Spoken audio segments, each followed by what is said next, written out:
Hello and welcome back to the Electronic Intifada live stream. I'm Nora Barrows-Friedman with my colleagues Ali Abunimah, Jon Elmer, Asa Winstanley, and Tamara Nassar. It's day 418 of Israel's genocide in Gaza. We have a full show for you today, which we actually pre-recorded due to scheduling issues, but of course things have moved very quickly in the region over the last 24 hours. So we're coming to you live for the first portion of the show, and then we'll go back to our scheduled program that was recorded on Monday, November 25th. Thanks for sticking with us as we move as nimbly as we can. Early this morning, a ceasefire came into effect between the Lebanese resistance and Israeli forces, following a deal that U.S. President Joe Biden said is intended to bring about a permanent cessation of hostilities. The ceasefire provides enormous relief for the people of Lebanon who have endured death, injury, loss, suffering, and displacement on a massive scale from Israel's indiscriminate bombing targeting villages and civilian neighborhoods. It came after the resistance led by Hezbollah effectively stopped Israel's ground invasion into Lebanon over the last 2 months and inflicted heavy losses on Israel's military over the last 14 months. The deal also raises many questions about the course of the confrontation between Israel and the resistance across the region, sparking concerns that Gaza faces a more difficult struggle without the support front in the north. We wanted to spend some time before we go to the rest of the show offering as much analysis as we can in these early stages of the Lebanon ceasefire deal as Israel, Biden, and the Western corporate media declare victory. What does this mean for Lebanon? What does this mean for Gaza? What does this mean for the wider axis of resistance? And what comes next? Ali, let's start. What is this ceasefire deal? What do we know about it so far? Hi, Nora, and hello, everyone. The deal brought into effect a ceasefire early Wednesday morning. The text of the agreement itself has not been published. We do know the broad outlines and, of course, the spin that each party is putting on it.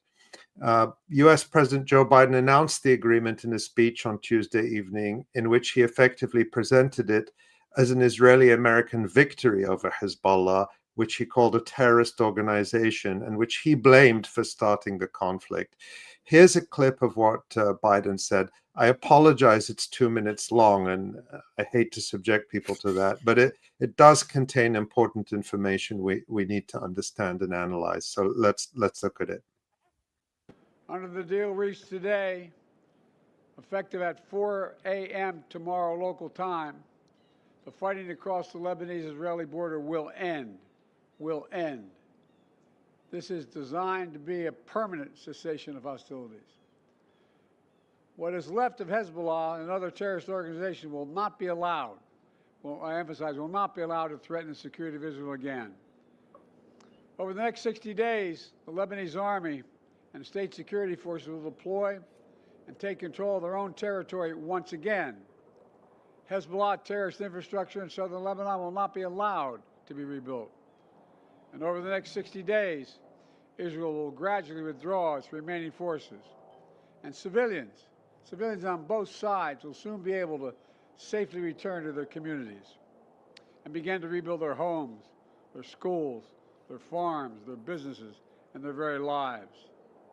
We're determined this conflict will not be just another cycle of violence. And so the United States, with the full support of France and our other allies, has pledged to work with Israel and Lebanon to ensure that this arrangement is fully implemented, the agreement totally implemented. There will be no U.S. troops deployed in southern Lebanon. This is consistent with my commitment to the American people to not put U.S. troops in combat in this conflict. Instead, we, along with France and others, will provide the necessary assistance to make sure this deal is implemented fully and effectively. Let me be clear. If Hezbollah or anyone else breaks the deal and poses a direct threat to Israel, then Israel retains the right to self-defense consistent with international law, just like any country when facing a terrorist group pledged to that country's destruction. So, yeah. No, go ahead. So yeah, you heard Biden laying it out, and what's notable here, among other things, that he says there will be no U.S. troops on the ground, but he says, quote, France and others will provide the necessary assistance to make sure this deal is implemented fully and effectively.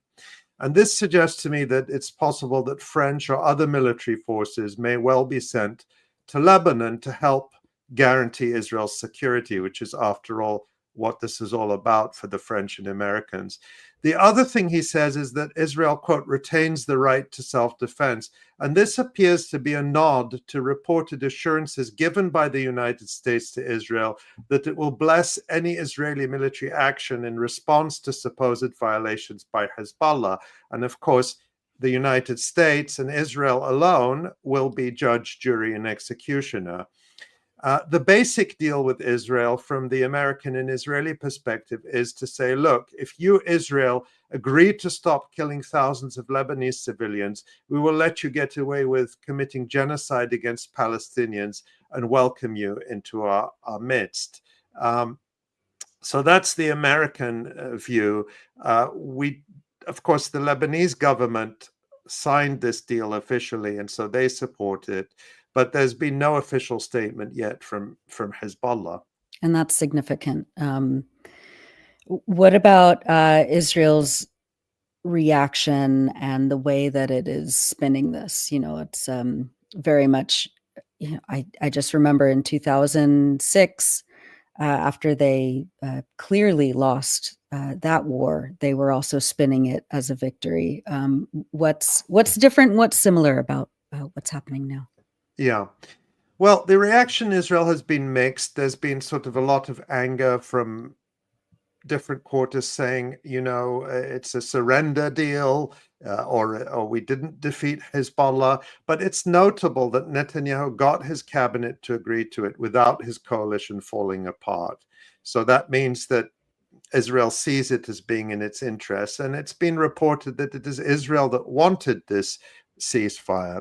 And Netanyahu is presenting it as an Israeli victory and a way for Israel to free itself from the northern front and focus on destroying Hamas and confronting Iran. And that logic is likely to be convincing to many Israelis.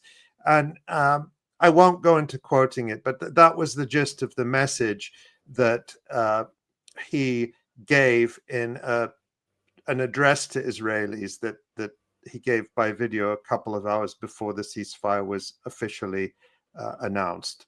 Mm-hmm. What about the reaction of the Palestinian resistance, particularly Hamas and the Qassam brigades? What does this mean for them and for the for the ongoing fight for the liberation of Gaza? Well, I'll want to say more about that in a bit, but just in terms of Hamas's immediate reaction, they did put out a statement today and describing the agreement in positive terms. They reflected the sentiment across Palestinian society, thanking the Lebanese people for their enormous sacrifices on behalf of the resistance to Israel and to Palestine. And Hamas said that Israel being forced to accept a ceasefire despite not meeting its own stated goals in the war marks a significant blow to Israeli Prime Minister Benjamin Netanyahu's ambitions of reshaping the Middle East through force. And they also called it a setback to his illusions of defeating the resistance forces or disarming them. Hamas also reiterated that it is willing to take part in any efforts to achieve a ceasefire in Gaza, which has been its position all along, and reiterated that any agreement must include a withdrawal of Israeli occupation forces, the return of displaced people, and a comprehensive prisoner exchange agreement. So that was their official reaction. All right. And what about Iran's reaction?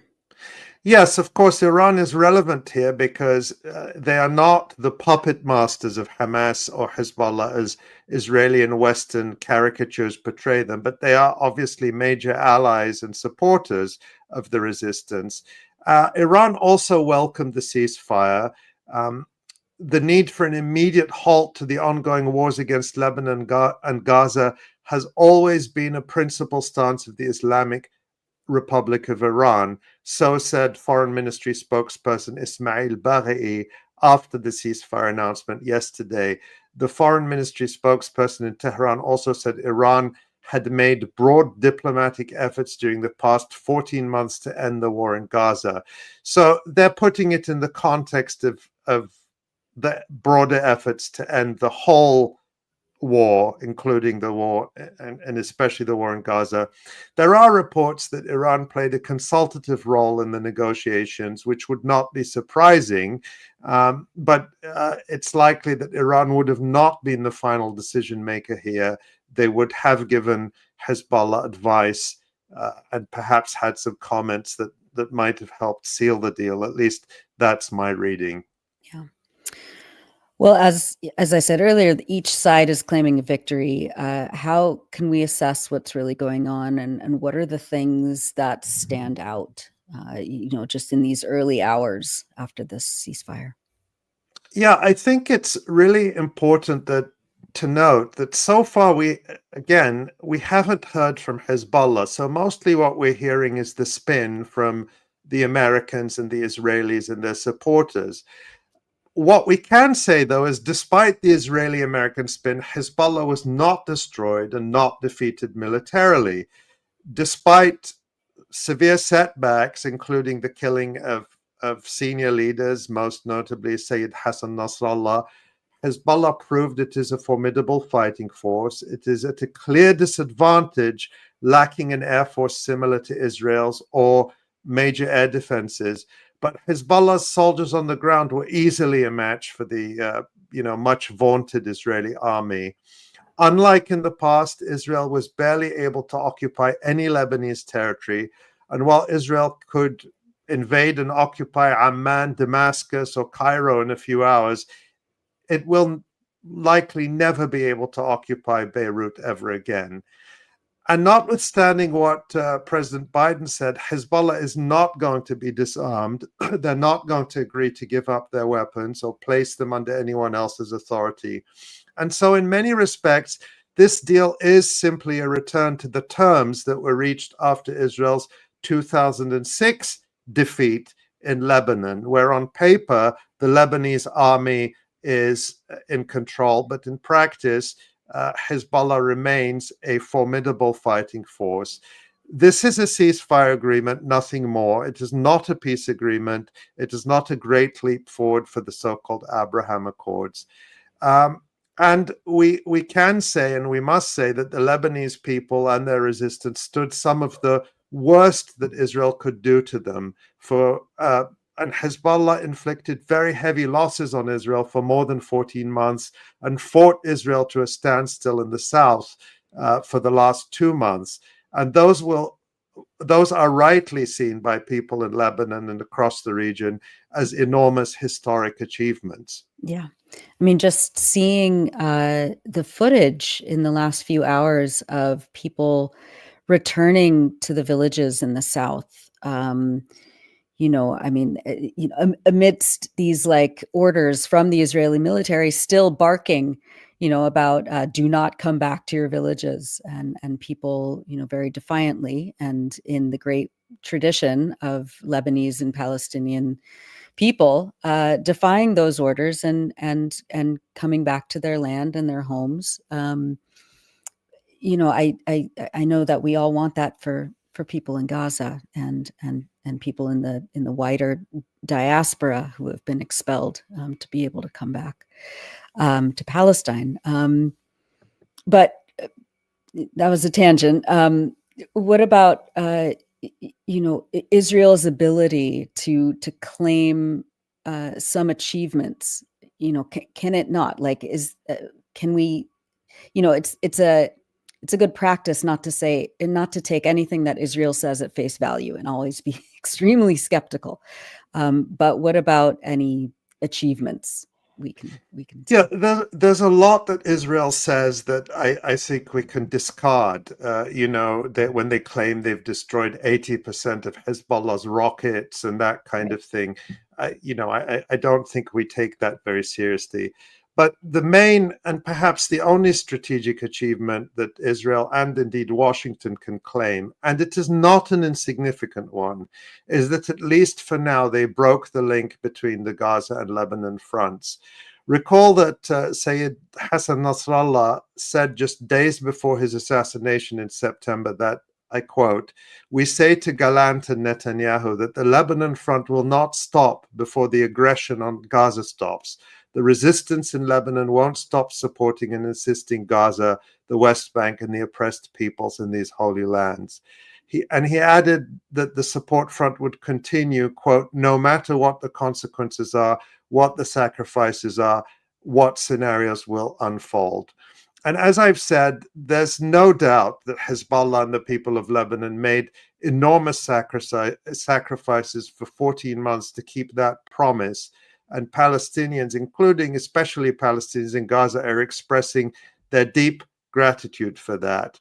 There's also no doubt that Hezbollah faced consistent internal opposition. You could say that it's been fighting with one hand tied behind its back, in a sense, in Lebanon. And Hassan Nasrallah always made reference to that in his speeches, and he always addressed the opposition to Hezbollah within Lebanon. And that undoubtedly many will argue that preserving Hezbollah's weapons and allowing the group to rebuild, despite Biden's vow that it won't be allowed to, is necessary to ensure its long-term survival as a deterrent and resistance force. But as noted, we have yet to hear any analysis of the situation regarding the ceasefire from Hezbollah's own leadership. And absent that, it's understandable that people are asking a lot of questions about this and about the fact that Hezbollah did ultimately agree to a separate ceasefire with Israel, and people will want to hear their explanation as to why they thought that was necessary at this point. Yeah. Well, that is the big question. What are the implications for Gaza and Palestine? Well, I checked in this morning with several contacts in Gaza and asked them for their own reactions and those of people around them. And I got two prevailing sentiments. One is, as I said, profound gratitude to people in Lebanon and relief for them that they're no longer facing the immediacy of Israel's savagery. The second sentiment, which was just as strong and is really very prevalent, is the fear that this leaves Gaza more isolated and that Israel, backed by the US, the West, and complicit Arab regimes, will intensify their effort to destroy the resistance in Gaza. Describing that sentiment, one contact said that many people, quote, feel that Netanyahu will further squeeze Gaza to bring Hamas's submission in the end. Mm. And I bracingly watched that clip that we showed earlier from Biden at the White House. And then at the end, there were reporters who were, yelling as he was wandering off. What about Gaza? What does this mean for Gaza's ceasefire? What did Biden say about a Gaza ceasefire, and does it say anything differently in this context? Well, let's take a look at another clip from his speech on Tuesday night. And I apologize again, it's another 2-minute clip, but it does cover a lot of important ground. So let's watch Biden. People of Gaza have been through hell. Their world's absolutely shattered. Far too many civilians in Gaza have suffered, far too much. And Hamas has refused for months and months to negotiate a good faith ceasefire and a hostage deal. And so now Hamas has a choice to make. Their only way out is to release the hostages, including American citizens, which they hold. In the process, bring an end to the fighting, which would make possible a surge of humanitarian relief. Over the coming days, the United States will make another push with Turkey, Egypt, Qatar, Israel, and others to achieve a ceasefire in Gaza. With the hostages released and the end of the war without Hamas in power, that it becomes possible. As for the broader Middle East region, today's announcement brings us closer to realizing the affirmative agenda that I've been pushing forward during my entire presidency. A vision for the future of the Middle East where it's at peace and prosperous and integrated across borders. A future where Palestinians have a state of their own, one that fulfills its people's legitimate aspirations, one that cannot threaten Israel or harbor terrorist groups with backing from Iran. A future where Israelis and Palestinians enjoy equal measures of security, prosperity, and yes, dignity. To that end, the United States remains prepared to conclude a set of historic deals with Saudi Arabia, to include a security pact and economic assurances, together with a credible pathway for establishing a Palestinian state and the full normalization of relations between Saudi Arabia and Israel. Again, the American position has always been full surrender to Israel, and he really admitted that the withholding of food and medical supplies and blankets and water and everything that is fuel, everything that's needed to sustain life in Gaza is being withheld because of Hamas's refusal to surrender to Israel's genocide and barbarity. I mean, it's sickening. But what does this mean? Is this obviously this is not really a change in position at any level, but what does this mean? Yeah, what he did say there is that the people of Gaza have been through hell, and he's right about that. But the part he didn't say is that Joe Biden is principally responsible for putting them through hell.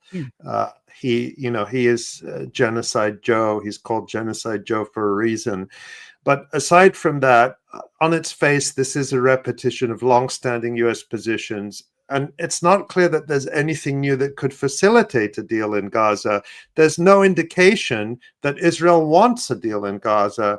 And the consistent position, and I have no doubt that Netanyahu is telling the truth for a change when he says this, is that he really does want to be free of the Northern Front in order to concentrate on Gaza. So without a change in the position of Israel's sponsors, I don't see this as anything other than an indication that the US and Israel still hope that isolating Hamas by breaking the link with Lebanon will force it to surrender.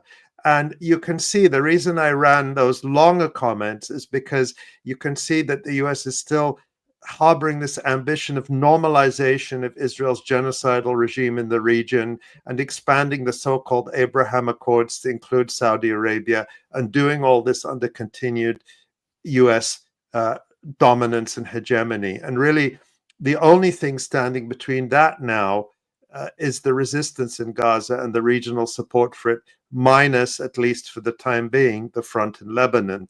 It's also notable for the first time we see Turkey added into the mix of mediators. We've been used to hearing about Egypt and Qatar. This is the first time we hear Turkey coming in. And it's really unclear what that means, given the vehemence of Turkey's rhetorical position against Israel and rhetorical support for Hamas. Turkey's rhetoric has been very strong in support of the resistance, but to me it's unclear whether Turkey, which we must not forget is still a member of NATO, is going to be a counterbalance to US and Israeli pressure on Hamas, or join in the pressure on them to accept a deal that falls short of their minimum demands. It seems very strange to me that the US or Israel would allow Turkey into the mix if there wasn't something being cooked up. And so I'm very wary of that, but we don't know. Yeah. There have been developments with the ICC arrest warrants that appear related to the Lebanon deal. What are they? What do we know about them? Yeah, and this is why I'll explain why this adds to my suspicions regarding the inclusion of Turkey. But basically, Wednesday morning, the day after the ceasefire was announced, France announced that it will not arrest Benjamin Netanyahu. It will not apply the ICC, the International Criminal Court arrest warrants. And the foreign ministry issued a statement this morning in Paris saying France will comply with its international obligations, it being understood that the Rome Statute demands full cooperation with the International Criminal Court and also stipulates that the state cannot be required to act inconsistently with its obligations under international law with respect to the immunities of states not party to the ICC. Such immunities apply to Prime Minister Netanyahu and other ministers concerned and will have to be taken into account should the ICC request of us their arrest and surrender. This is really a shocking new invention, made up, a legal notion that doesn't exist in the Rome Statute, that states that are not parties to the International Criminal Court are somehow immune. That is absolutely contrary to the Rome Statute. The International Criminal Court derives its jurisdiction over this matter, the situation in Palestine, because it recognizes Palestine as a member state of the ICC, and therefore anyone who commits a crime on the territory of Palestine as recognized by the ICC is subject to its jurisdiction, and heads of state and heads of government do not have immunity. And you know who held that position until like 5 seconds ago? Take a guess. I can't even imagine who. Right. So in September, Vladimir Putin, the president of Russia, who is also the subject of an ICC arrest warrant, went to visit Mongolia, which is a member of the ICC. Russia is not a member of the ICC. It's one of a handful of countries that are not. And the French Foreign Ministry spokesperson was asked at the time whether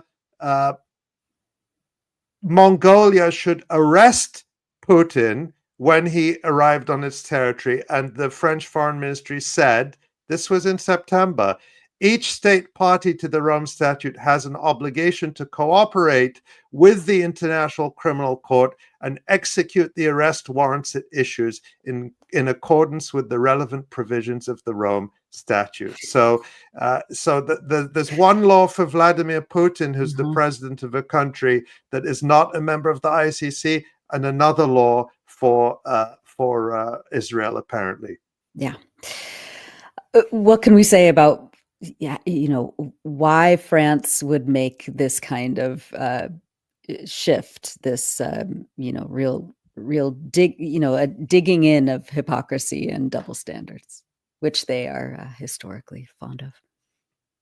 Well, it's not coincidental. It appears to be tied to this Lebanon agreement. There's no suggestion or evidence that Hezbollah or the Lebanese government had anything to do with this aspect, but it seems to be a quid pro quo between France, Israel, and the United States. And it was reported in the Israeli newspaper Ma'ariv, which is one of the largest circulation newspapers in Israel, that, and I think we can show, that's those screenshots are machine translated. This is originally in Hebrew, but I posted these on my Twitter account. And basically what the Ma'ariv story reports, citing two senior officials, is that France was always a party. It's a member of this so-called monitoring committee for the ceasefire in Lebanon, along with the United States. So France gets to play with the big boys. But when the arrest warrants were issued last week for Netanyahu and Yoav Gallant, the former defense minister, and France said that it would follow the law, Netanyahu was enraged. He told the Americans that there's no way France can be involved in this. We're not going to allow France to be part of this if they take action against us. So according to Ma'arif, that was the quid pro quo. France drops any obligation or agrees to renege on its obligation to arrest Netanyahu, and in exchange, France gets to claim credit for this Lebanon deal and be part of the monitoring committee and the implementation. And it's clear that this outrageous position invented by France is probably going to be followed by the rest of the West as well. There were already indications this morning that the British might be following suit. And you'll recall in our discussion last week that the Italians were saying, oh, we have to come up with a unified position. I'm betting this is going to be the unified position. Yeah. And it's a complete trashing of the ICC. Again, we're seeing that the West, the collective West or whatever, will trash any international institution rather than allow their darling genocidal Israeli regime to be held to any sort of account. Thanks for that overview, Ali. I know there will be a lot more coming up in the next days and weeks, and obviously we'll be covering more in depth next week's show. But Jon, I wanted to ask you specifically about what you've been watching, how you are analyzing what's been going on the last 24 hours in the context of this ceasefire deal, and in the context of Hezbollah's, power in the battlefield leading up to this. Yeah, I mean, I go into it later in the show at length. Hezbollah at this point is fighting from a position of strength. This is a ceasefire from a position of strength. Israel's unable to advance, unable to occupy. They're running out of ammunition. Their troops are exhausted. They could not widen the war. And so they were really in a position of needing a ceasefire. It looked as though, and from Israeli military comments internally over the last few weeks, that they were going to push towards a unilateral ceasefire. They were unable to continue the war. Like I said, they were unable to advance. The toll that it would require to advance through Hezbollah's defenses in South Lebanon were not something the Israeli army were up to. I've been documenting that on this program every single week for many, many months. Israel's not up to the battle, and Netanyahu essentially admitted the same. He said they're out of ammo, their troops are tired, they need to call up thousands of more troops because of their wounded troops and troops that didn't come back to serve in their reserve duty. They're unable to win the war in Gaza, and I think that's the part that scares us all, is that they are doing this move because they cannot win in Lebanon and they are not winning in Gaza. And so now, as Netanyahu said, this will allow them to focus, to rest, to recuperate, to resupply, to get their equipment is part of the resupply, to get the equipment that the Americans are giving them in these land and these air bridges delivered every single day, in order to beef up the genocide in Gaza, because 14 months on, coming up on the 15th month, and they're unable to defeat the people of Gaza, despite the fact that they've carried out the most brutal aggression in modern history.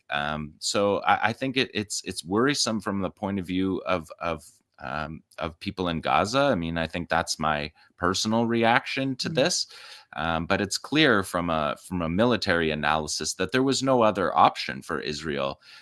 There's no stalemate where Israel remains inside Lebanon. They were being hit every single day. In my report later on in the show, I'm going to detail the most operations of any day of the war just happened on Sunday. There's been more than 100 Hezbollah operations over the last 72 hours. They're striking deeper into Israel than ever before. They're using more qualitative weapons that they're introducing to the battle.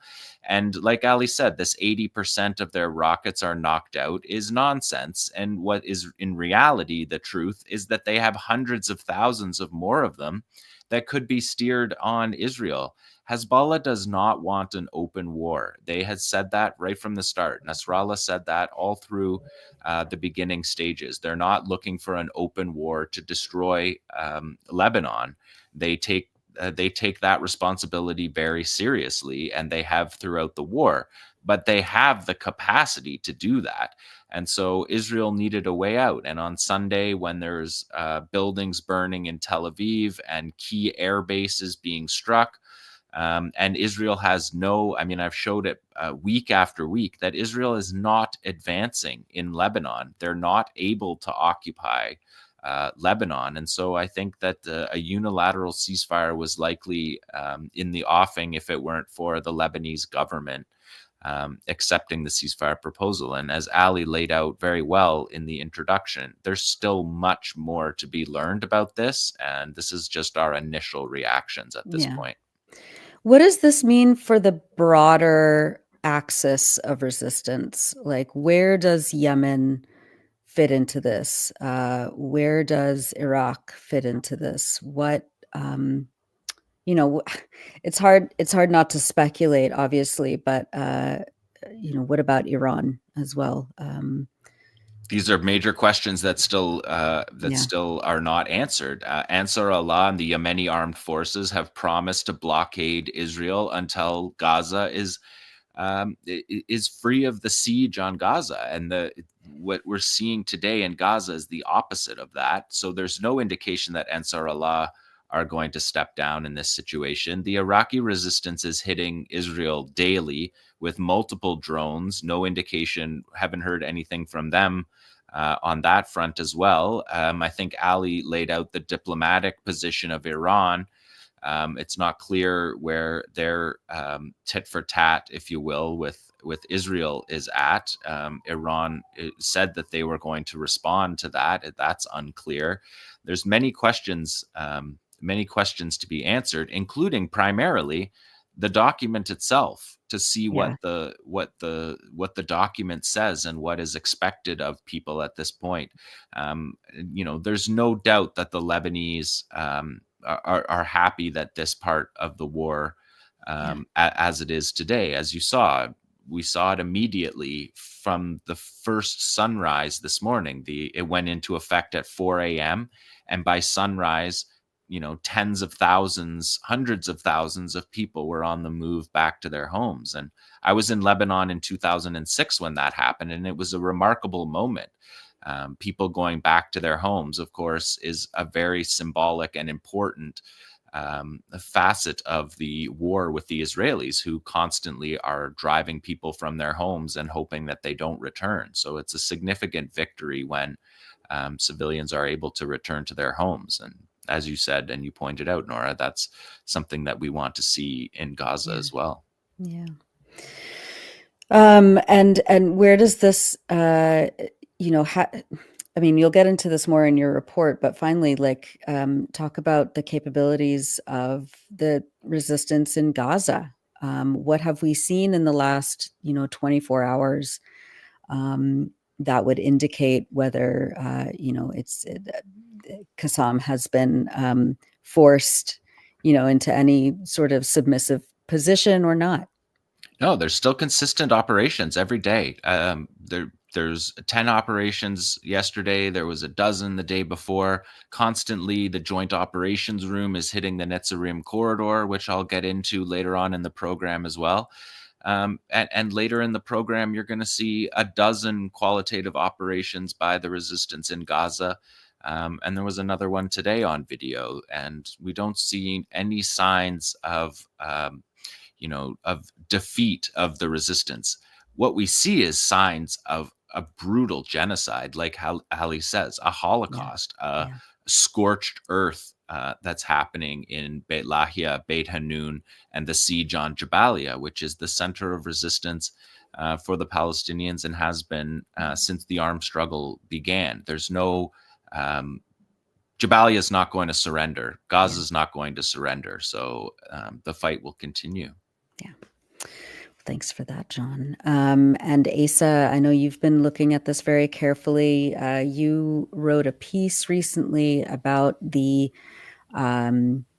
destabilization, attrition that the Israeli military itself is having.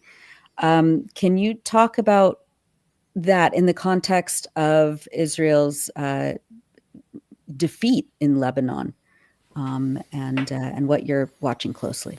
Yeah, I mean, I think regular viewers of the show will know, and especially of John's segments will know that the maps that we're seeing in the news right now of, supposed Israeli ground troops withdrawal from Lebanon are really misleading, because they never held any territory in Lebanon in the first place. And we can see the reason for that. It was alluded to in Netanyahu's speech. He said one of the reasons he gave just for this ceasefire, arguing for the ceasefire, in Hebrew, in his own constituency, is, quote, the second reason is to give our forces a breather and replenish stocks.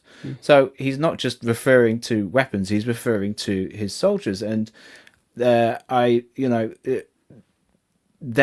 have, as Ali said, and as John has been covering for the last 2 months, the Israeli army was completely defeated in Lebanon. And a big part of the reason for that was because it was completely defeated in Lebanon on the ground. We're not talking about the air war. And a large part of the reason for that is because of the Palestinian armed groups in Gaza. And this is the article that I wrote, and it's about the fact that the Israeli army has been on the verge of collapse for a long time, for months and months. And in this article, I mentioned it. We mentioned it before in a previous discussion. What it says here in this Israeli, in this publication, Tel Aviv publication, interviews with Israeli soldiers and families, quote, there was a constant hidden dropping out from fighting, said a mother of one of the soldiers. This is not conscientious objection, but rather dropping out due to burnout. The army's morale was already catastrophically low even before Israel carried out a series of assassinations in Lebanon. Ahead of the attempted ground invasion that began on the 1st of October, her son told her that, quote, I don't know what army they're planning to go into Lebanon with, but there is no army. I'm not going back to the battalion. And so we can see the results of that. Israel has been forced into this, into dropping out from the from the ground war in Lebanon. That's the result of it. And you've been also monitoring the declarations by Israel's political leadership about, encouraging their settlers to return to the settlement colonies in the north of occupied historic Palestine, which have been pounded for the last 14 months by Hezbollah, as well as the settlements around the so-called Gaza envelope. What's actually happening? How many settlers are going back, and are they even able to? Yeah, this is another justification that Netanyahu gave, another one of the flagrant lies that he told in his speech. He said, quote, the war will not end till we realize all its goals, including the return of the residents of the north safely home. And I tell you, it will happen just like it happened in the south. I mean, that's just, so he's saying there that he wants the residents in northern occupied Palestine, near to the border with Lebanon, he wants them to return to their homes because hundreds of certainly tens of thousands have been evacuated, but for more than a year from their homes, they haven't been able to return to their settlements. And, he's saying that, well, it's started to happen in the south, in the Gaza envelope. In reality, this is simply not the case. All of the settlements and in the south, the residents have not returned to their homes. There's been very, very few people returning to their homes, and we can see that in the Israeli press and in the pro-Israeli press. We have this story from last month, the beginning of last month, in Britain's Jewish Chronicle, reporting from Kfar Aza, which is an Israeli settlement named Gaza Village. It's talking about how it's essentially saying none of the settlers have returned to Kfar Aza. that the settlement buildings are shells. It says for the past 12 months, most of the residents of Kfar Aza have been living in a resort close to Tel Aviv. A temporary kibbutz has been set up, and they will be living in caravans for the foreseeable future. A few residents have gone back. Barbara Cohen, a Brit who moved to Kfar Aza 40 years ago when she was 19, is working there in the gardens. But aside from that, very, very few of the Gaza envelope settlers have gone back. There are figures. Yeah. The latest figures I'll be able to find on that is that, as many as 120,000 Israelis from the Gaza envelope were from the Gaza envelope and the northern border combined were evacuated, and for the ones who have moved back or are going to be moving back, it seems that the Israeli government is essentially trying to bribe them into going back. We don't see that happening in Lebanon. Well, there is a lot we will see in the coming hours, days, months. I want to, thank our audience for sticking with us. Of course, next week we'll be back live at the usual time. There will be so much more that has happened. We'll try to cover as much as we can next week. And I want to remind people that the rest of the program, including the news, was pre-recorded before the Lebanon ceasefire news broke. So please keep that in mind when you watch or listen. And as always, thanks to all our colleagues at the Electronic Intifada, Tamara Nassar, of course, for assembling this, this emergency live stream when we had the whole thing all ready to go in the can. And to you, our audience, of course, for supporting the show. I just want to make sure, don't go away, guys. There's a lot more to come right now. It's just that we are talking to you live right now, and we're going to go now into a show that we pre-recorded for you just because of some logistical and travel issues this week with the holiday in the US. So we're not going, keep watching. And of course, you can also watch it later. Don't go away. Yeah. It's just that we are not going to be live in a minute from now. Exactly. Thanks, everyone. Stay tuned. Hello, and welcome back to the Electronic Intifada's live stream for Wednesday, November 27th. Thank you for tuning in. I'm Nora Barrows-Friedman with my colleagues Ali Abunimah, Jon Elmer, Asa Winstanley, and Tamara Nassar. It's day 418 of Israel's genocide in Gaza as the war on Lebanon expands. Just a quick note to say that this episode was pre-recorded on Monday, November 25th, and premiering today. We're still focusing on the key issues as always. Coming up, we'll have a discussion with Abdaljawad Omar to talk about what the results of the U.S. presidential elections will mean for Israel's genocide in Gaza and the broader region. Abdaljawad will examine Israel's strategies and goals 14 months on. And later on in the program, Jon will cover the resistance in northern Gaza, the northern West Bank, and southern Lebanon. But first, here's a brief summary of some of the latest developments in Gaza and Lebanon as of early this week.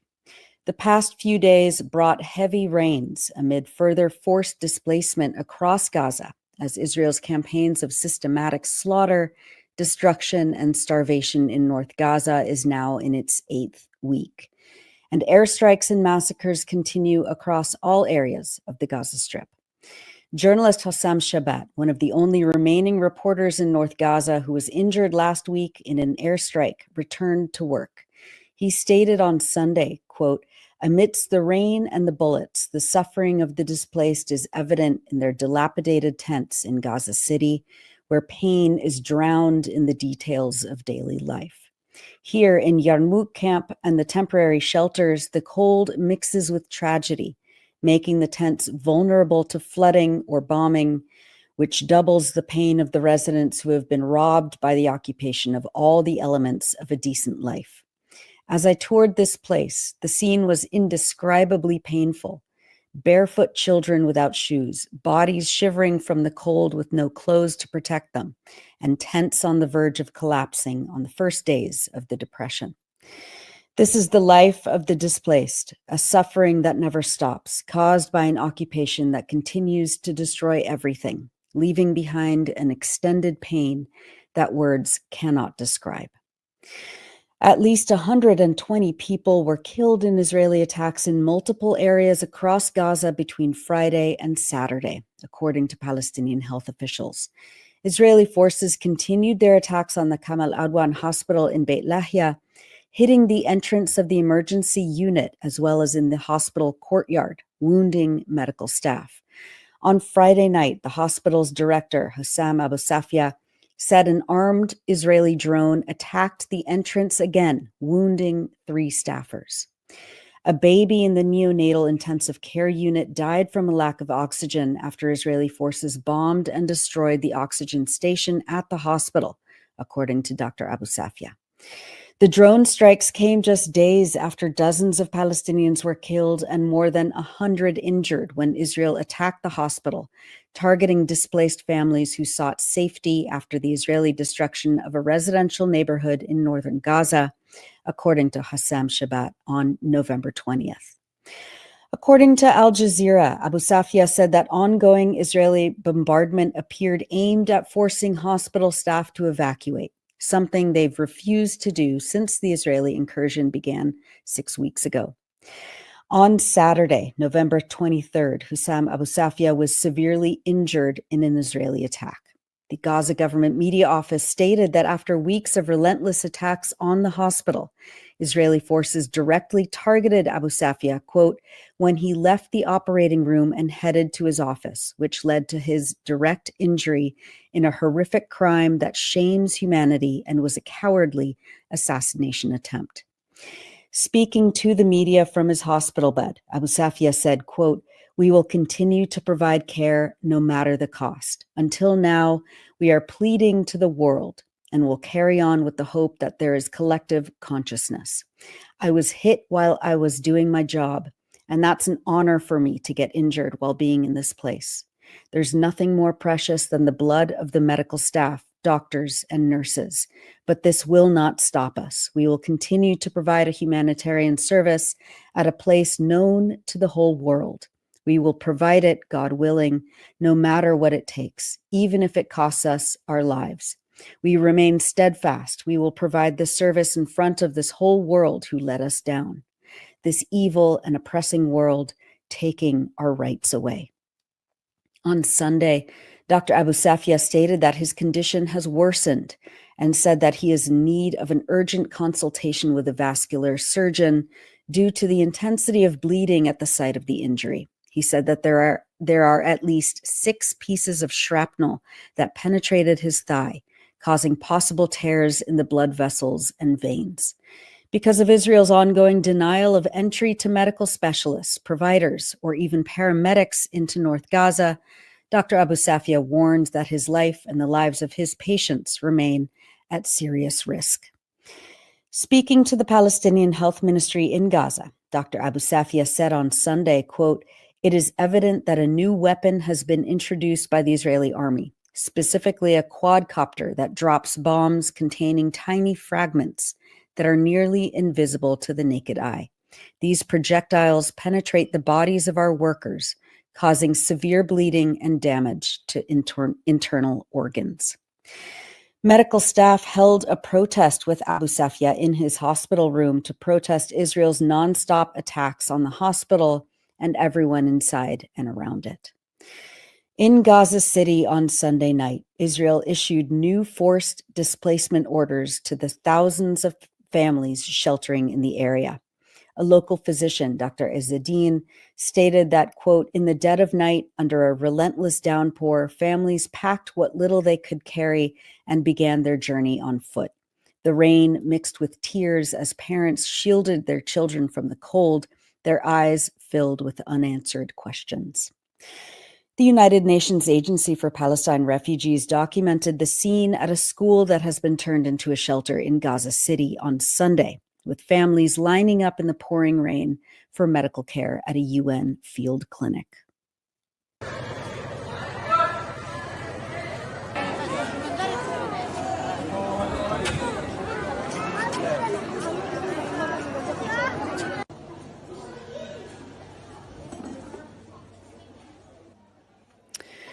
In central Gaza, the United Nations reported that at least 40 families lost their shelters and belongings after a school in Nuseirat refugee camp was bombed on Friday.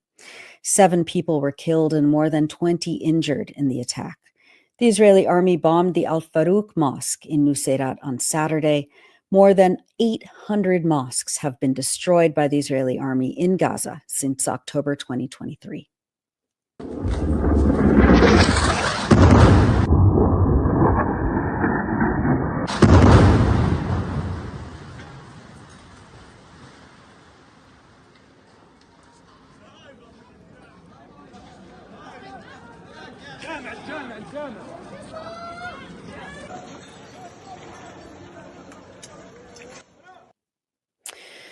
Israeli forces also bombed homes in the nearby Burej refugee camp on Saturday night, killing 2 girls. Al Jazeera reporter Hani Mahmoud stated that the girls were killed inside a home and were, quote, part of a displaced family in the central area after their home was already bombed in northern Gaza, and they were pulled from under the rubble.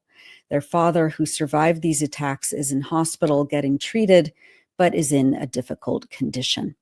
Mahmoud added that, quote, another attack on a tent in Maghazi refugee camp affected a family that has already endured the trauma of losing their house that was destroyed in an air attack, leaving them all homeless. The tent was attacked by at least 1 drone missile.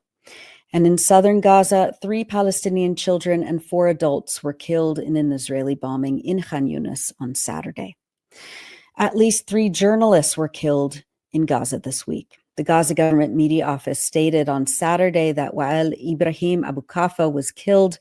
He was a lecturer in the journalism and media department at the Islamic University of Gaza and was a reporter with the Holy Quran Radio, the university's radio station. 2 other journalists, Mahmoud al-Khatib and Abdulrahim al-Tahrawi, were killed in an Israeli airstrike in Gaza City on November 20th. We've published many features on the Electronic Intifada in the last week, but we wanted to highlight excerpts of this one by Malak Hijazi on the repeated invasions and attacks on Jabalia refugee camp in northern Gaza. Malak writes, quote, when the Israeli army once again returned to commit atrocities in Gaza's Jabalia refugee camp, I was overwhelmed with anxiety. What do they want from this devastated place? This is now the 3rd invasion. What more is there to destroy? Why Jabalia camp? Is it because of its dense population, its status as the largest refugee camp in size in the Gaza Strip, or the poverty of its people? And which place will be targeted next? Life in Jabalia was already unbearable, with families crammed into small, dilapidated homes, struggling to meet basic needs under the weight of occupation. But now it has become impossible. Bombs fall relentlessly. Children are killed in their sleep, and those who survive find themselves with nowhere to go. The very notion of refuge has been stripped away from the people of this refugee camp, who live in constant terror, waiting for the next explosion to shatter their already broken world. What is happening now weighs especially heavily on the hearts of Jabalia's residents, as this is not their first experience with such devastation. Generations have endured evacuation, loss, and destruction, each event etching deep scars into the collective memory of the community. The trauma is palpable. Families not only remember the past, but also brace for an uncertain future. What angers and frustrates me about what is happening in Jabalia isn't just the scale and brutality of the crime. It's the fact that Israel returned. Again and again, Israel comes back to inflict the same horrors. The world often portrays this genocide as a conflict with a clear trajectory leading to some endpoint, suggesting a red line that would never be crossed. Yet Israel's war on Gaza is cyclical, repeating patterns of violence without any sign of resolution and with widespread silence from numerous governments. What does it mean to normalize genocide? It means accepting it as an ordinary part of life, requiring no justification or explanation. Is this the future we are facing? Endless violence, displacement as on a human chessboard, and unrelenting famine. In this place of unimaginable suffering, I can't help but wonder, what does Israel want from us? They have taken our land, our homes, our families, and our lives. What more is left to take? That's from Palestinian Intergenerational Trauma and Israeli Bombs Strike Jabalia by Malek Hijazi on electronicintifada.net. Turning northwards toward Lebanon, Israel has continued to attack parts of Beirut, bombing entire residential buildings to the ground. On Friday, Israeli airstrikes destroyed an apartment building in southern Beirut. Al Jazeera compiled this video from multiple angles.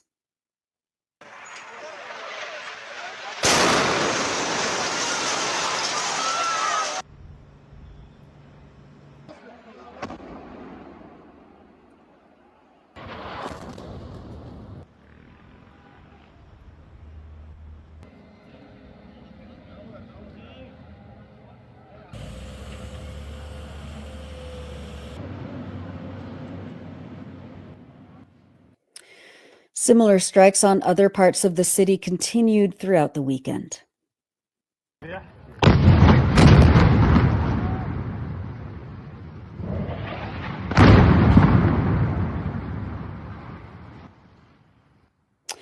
Lebanon's health ministry said that at least 29 people were killed and nearly 70 injured when Israel bombed a building at 4 a.m. on Saturday morning in Beirut's Basta al-Faqwa neighborhood. The state's national news agency reported that the pre-dawn attack was carried out without any warning from the Israeli military. The national news agency said that Israeli warplanes, quote, completely destroyed an 8-story residential building with 5 missiles. The Associated Press noted that the Beirut attacks came after a day of heavy bombardment of the city's southern suburbs and the southern coastal city of Tyre or Sur. Lebanese political analyst Amal Saad, who has been a guest on this program, posted video of the aftermath of the bombing. Saad said, quote, "This video shows my grandmother's house this morning where my cousin Ali was sleeping. Miraculously, he survived after being pulled from under the rubble. The house was next to the site of Israel's massive 4 a.m. strike in Basta, which reportedly used 6 bunker buster bombs, supposedly to kill a senior Hezbollah commander. Hezbollah denies any officials were killed, but the rising toll is devastating so far. At least 15 civilians dead and 63 injured. This strike cannot be justified under international humanitarian law, breaching the principles of proportionality and military necessity. Even if the targeted official were present, Hezbollah has consistently demonstrated its capacity to swiftly replace leaders and sustain operations. This is evident to its continued ability to block Israel's advances into South Lebanon while launching daily missile and drone attacks on Israel. Strikes like this, which result in mass casualties, cannot be justified as they fail to provide any tangible military advantage for Israel. Later in the day on Saturday, Israel bombed a hospital in Baalbek, killing medical staff, including the hospital's director. Reporter Simona Fulton describes the scene and relentless attacks on medical points. We're in Baalbek in the Beqa Valley at the location where an Israeli strike killed the director of the Dar al-Amal hospital, Ali Alam, alongside 6 others yesterday at 6 p.m. They were sitting over here enjoying the evening when the missile struck. You can see some bereaved relatives over there trying to cope with the loss, which is felt among the people of Baalbek. And this comes just days after another Israeli strike targeted the civil defense, killing more than a dozen people. There's a feeling here that these strikes are not accidents, that they're very much intentional, aimed at institutions and people like Ali Alam who are critical for sustaining civilian life, with the objective of depopulating this region. Of course, the resistance in Lebanon has been hitting back hard at Israeli targets, including a series of strikes on Tel Aviv. Jon will have more on that later in the program. Finally, as we always do, we wanted to share images of people expressing defiance and resilience in the face of Israel's widening campaign of destruction. This week, a video taken by a mother in North Gaza shows her children's surprise when she offers them the first fruit they've been able to find and eat in a year. The joy on their faces is immeasurable. شوف ردة فعل عوضوا حلا على الفواكه هاي، يعني أول مرة من سنة تقريبا. نعم. الشموس هذا هو كلمتينا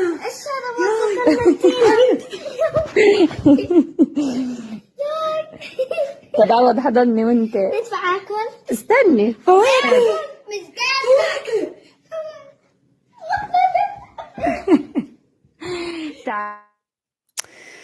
And that's it for the news roundup. As always, go to electronicintifada.net for much more, especially to read our new features by our brave writers in Gaza. You're watching the Electronic Intifada live stream. I'm Nora Barrows-Friedman with my colleague Ali Abunimah. Hi, Ali. Hi, Nora. How are you? Hanging in there. How are you? We're all trying to, and it's tough. We were talking before the show that we all have good days and bad days with this continuing, and it's just incredible to me that people in Gaza are able to hang on and able to be resilient. Yeah, they have no choice, right? And they can't turn away from it. They can't turn it off. They can't take a break from it. And so I just try to remember how fortunate we are that we can do things to look after ourselves, and we can have an orange or a banana anytime we want. Just to see the joy in those children at something that seems so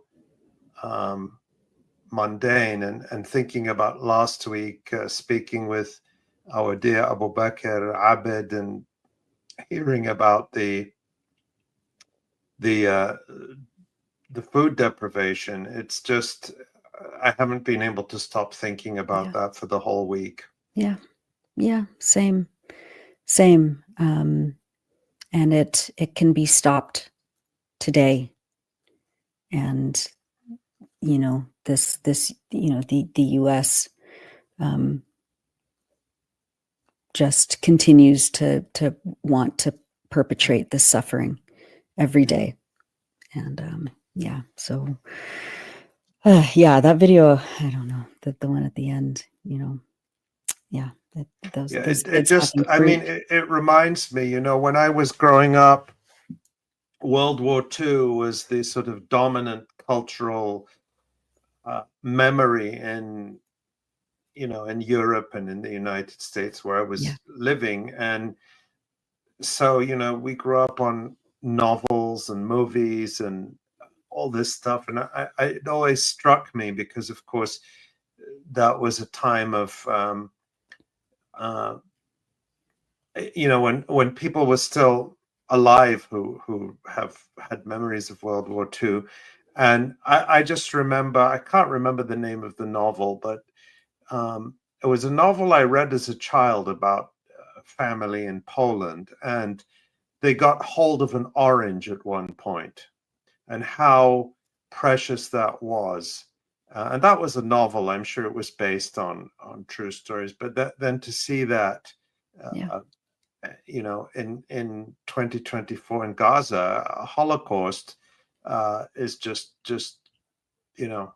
I don't know I don't know how to relate to this reality anymore, really. I think that's the overall feeling. It is completely unbearable and unspeakable, and those children deserve the universe. They don't deserve what's happening to them. Well, thank you, Ali. Let's introduce our guest. Yeah, well, just a reminder, you're watching and listening to the Electronic Intifada live stream. I'm Ali Abunimah here with my colleague Nora Barrows-Friedman, and we're happy to be joined by a friend who we haven't seen for a little while and we've missed very much, Abdaljawad Omar. He is a Palestinian scholar and theorist who focuses on decolonization, the politics of resistance, and the Palestinian struggle. He is a lecturer at Birzeit University in the occupied West Bank. Abdaljawad, welcome back to the Electronic Intifada live stream. We have missed you very much. Yeah. I have missed you back, Ali and Nora. Thank you see very you. much. Of course, you have been very active. You write, you appear on programs, and you share your thoughts with the world. And we're looking forward to hearing some of them today. And let's start with the results of the US elections, which now seem like a million years ago, but they were only earlier this month. Yeah. In your reflection on the Democratic Party's loss in a recent piece you wrote for Mondoweiss, you write, what is perilous in this moment is not just the ease with which the Palestinian movement is raised up as a scapegoat for the Democrats' failings. It is the ominous reality that rather than reckon with their unrestrained allegiance to Israel, the Democrats will choose to turn inward, punishing their own base for failing to heed the cries of the looming threat of Trump. And you add that this election defeat isn't just about Palestine, it's about how Palestine crystallizes a multitude of other failures. I'll also add that during the election, we were told that Kamala Harris was working tirelessly for a ceasefire in Gaza, and yet freed from the constraints of the campaign, the lame duck Biden-Harris administration has just vetoed a UN Security Council resolution calling for a ceasefire for the fourth time in a row. Of course, we could debate the value of such resolutions, but that's beside the point. They wouldn't even take the symbolic step of voting for it. But talk to us, Abdaljawad, about the ways you think the Democratic Party's full participation in the Gaza genocide, and which has now expanded to Lebanon, cost them the election. How do you explain their commitment and perhaps the commitment of other Western liberal parties? We could include in that the Labour Party in the UK, the Greens and the Social Democrats in Germany. How do you explain their commitment to genocide above all else, even putting support for this genocide before winning an election which the Democrats told us was about nothing less than saving American democracy from dictatorship and fascism? Well, I mean, there's a multitude of, answers or approaches to answer your question. And one of them is, first and foremost, there's this kind of tension, at least, that we should place front and center in our analysis of how the Democrats dealt with the defeat. Because at one level, they want to discard that Palestine was an issue, because if they want to admit it publicly that it's an actual issue that needs to be tended to, that needs actually a shift in policy. So they have to keep it away or turn it into this kind of Muslim Arab issue that is only relevant to Michigan and what happened or unfolded with Arab voters or Muslim voters in Michigan. But at the same time, what happened almost immediately after the election results came through is that there's a lot of anger from a lot of liberals towards this whole issue of Palestine, which tells us something about, first of all, how Democrats saw themselves as culpable and also punishable by participating in this genocide, because they realize that it's morally indefensible and that it should perhaps cost them the election on one level. But the other level is that they're unable to really reckon with it as an issue that needs a shift or signals even a shift. I mean, Kamala Harris had a lot of opportunities to actually signal a shift in policy or do something that is completely different than Biden, or answer questions around Palestine in a different manner, in a different way, perhaps energizing and mobilizing some of its base, perhaps easing some of the concerns of a lot of people who play a big and important role in the mobilization on the ground for the Democrats, and who basically perhaps stayed at home in this election. But I think what's important as well is that Palestine refracts back as a constellation of other factors. If a wide base of supporters who asked repeatedly for policy to be changed, had their calls, reach deaf ears, why would they change any other policy? Why would they care about any other issue, whether it's inflation, whether it's the economy, whether it's healthcare, whether it's any other issue that could actually matter to the voters, in the United States more broadly, and for the Democratic base more specifically. So I think this whole joy campaign that Harris tried to lead, Palestine played a big role in how the loss came about.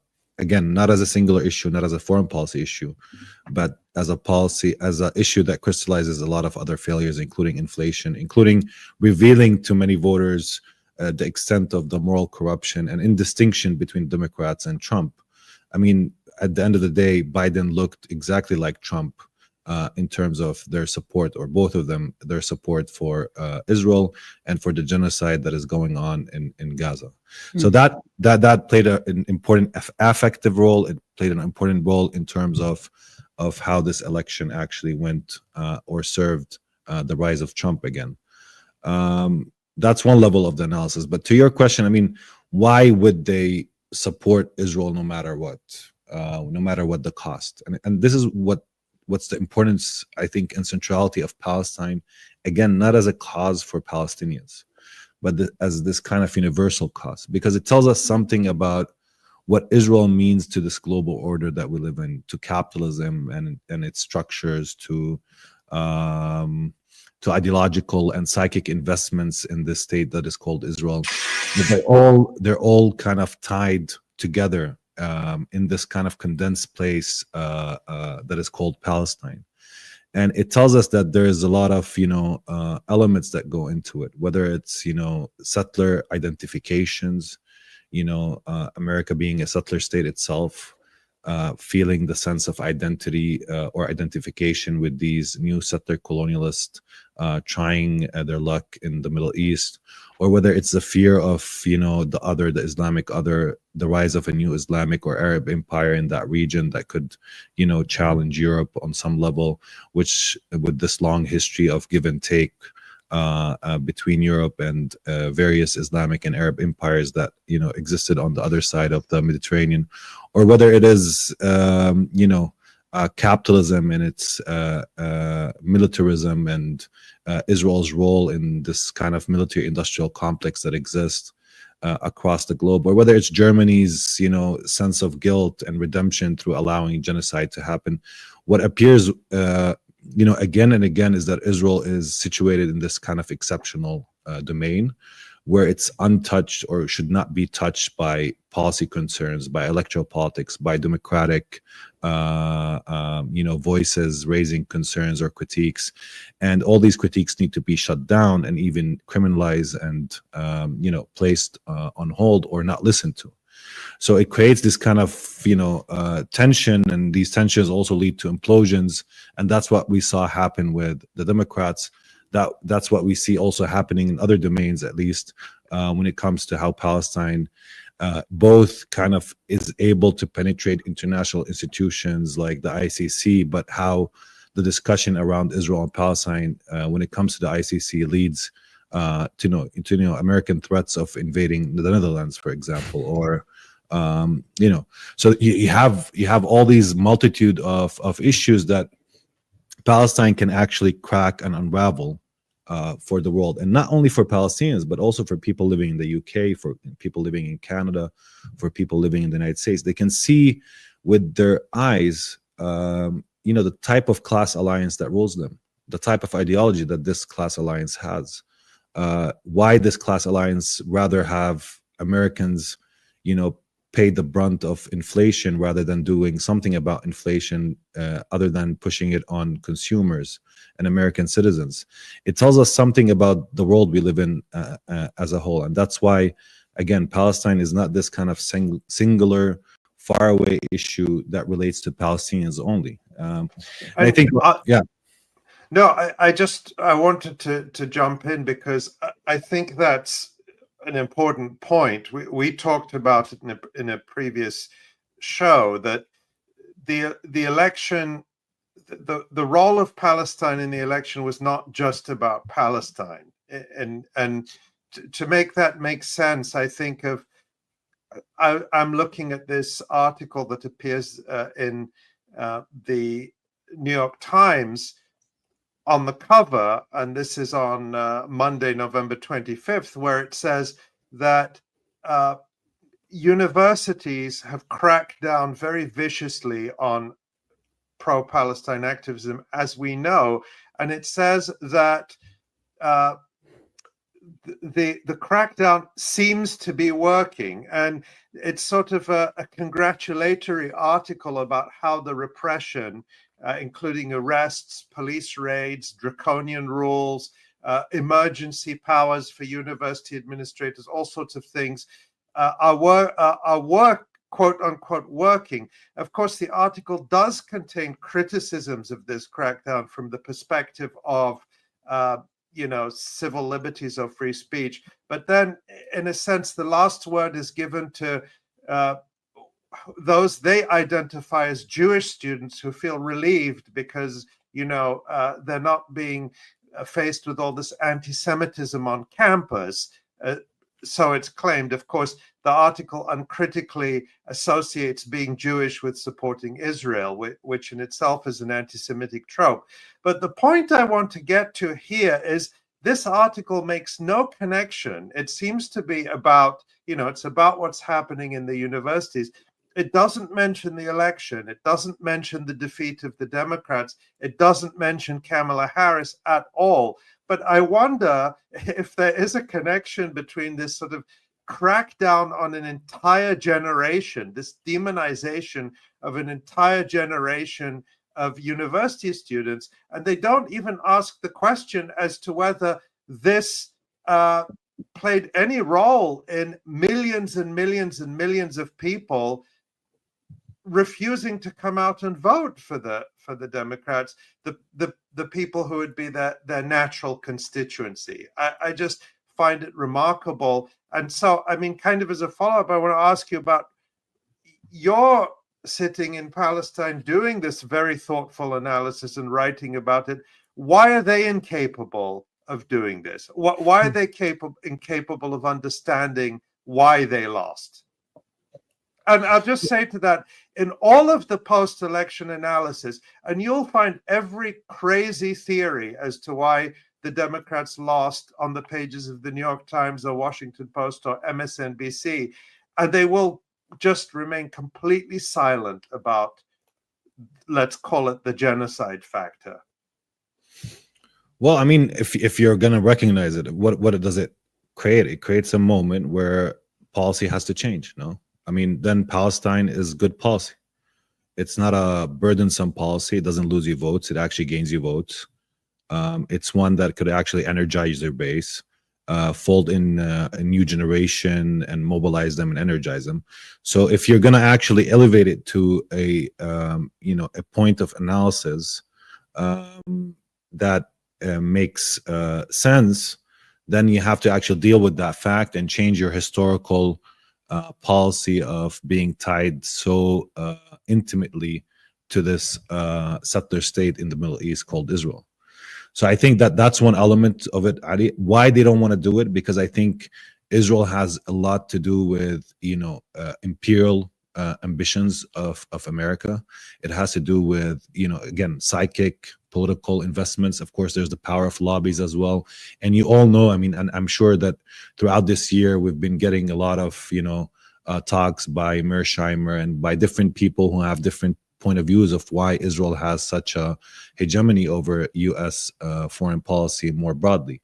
But so you have this kind of imperial ambition in tension with a fact that is now coming to the fore, that Palestine is actually a policy that makes sense electorally, at least on some level, at least in terms of being morally consistent, at least in terms of actually creating a moral distinction between you and Trump, at least in terms of trying to create a different image, a direction in the minds of those who care most about Palestine, and who are not only the Arabs and Muslims of Michigan, but are a large swath of the electoral base and a lot of the energetic people who were on the ground and who care deeply about this issue, and who see it as also a test, a moral compass through which they can measure the willingness of the Democrats to actually truly change politics in the United States and the economy in a way that works for working class people and for people of color, etc. So I think that, there's that problem, there's that tension, and I think for the Democrats, it's best to keep it under the rug and slowly but assuredly raise this whole issue of anti-Semitism to the fore that we have been repeatedly bombarded with, which works in different ways. It scares people off at one level. It also gives people who are hesitant or who actually have anti-Palestinian, bias, or who hate Arabs and Muslims, a way to articulate their grievance against the Palestinian issue through this kind of lens of anti-Semitism. It gives people an excuse to remain silent as well, by fearing for their careers through this ability of the Zionist lobby to smear them with anti-Semitic remarks if they're going to stand for the truth of what's happening in Palestine. So anti-Semitism becomes this catch-all phrase through which the Israeli Hasbara machine is working, either to maintain silence or to create controversy or to kill personalities and make them choke on their own words. And this is part of this politics of choking that we have been seeing quite viscerally in the United States, with many intellectuals, public figures unable to really take a stance when it comes to what's going on in Palestine and raising their voice in a way that matters. So this is what we're going to see. And we're going to see what's happening in the universities also, choking civil society. Now I think there's a law being passed in the US Congress around civil society organizations also attempting to shrink the space for organizing around Palestine, organizing around backing the Palestinians' rights for self-determination, for a life of dignity, etc. So we're seeing also these kind of law warfare that is also unfolding in front of our eyes, which means increased criminalization, attempting as much as possible to keep Palestine under the rug.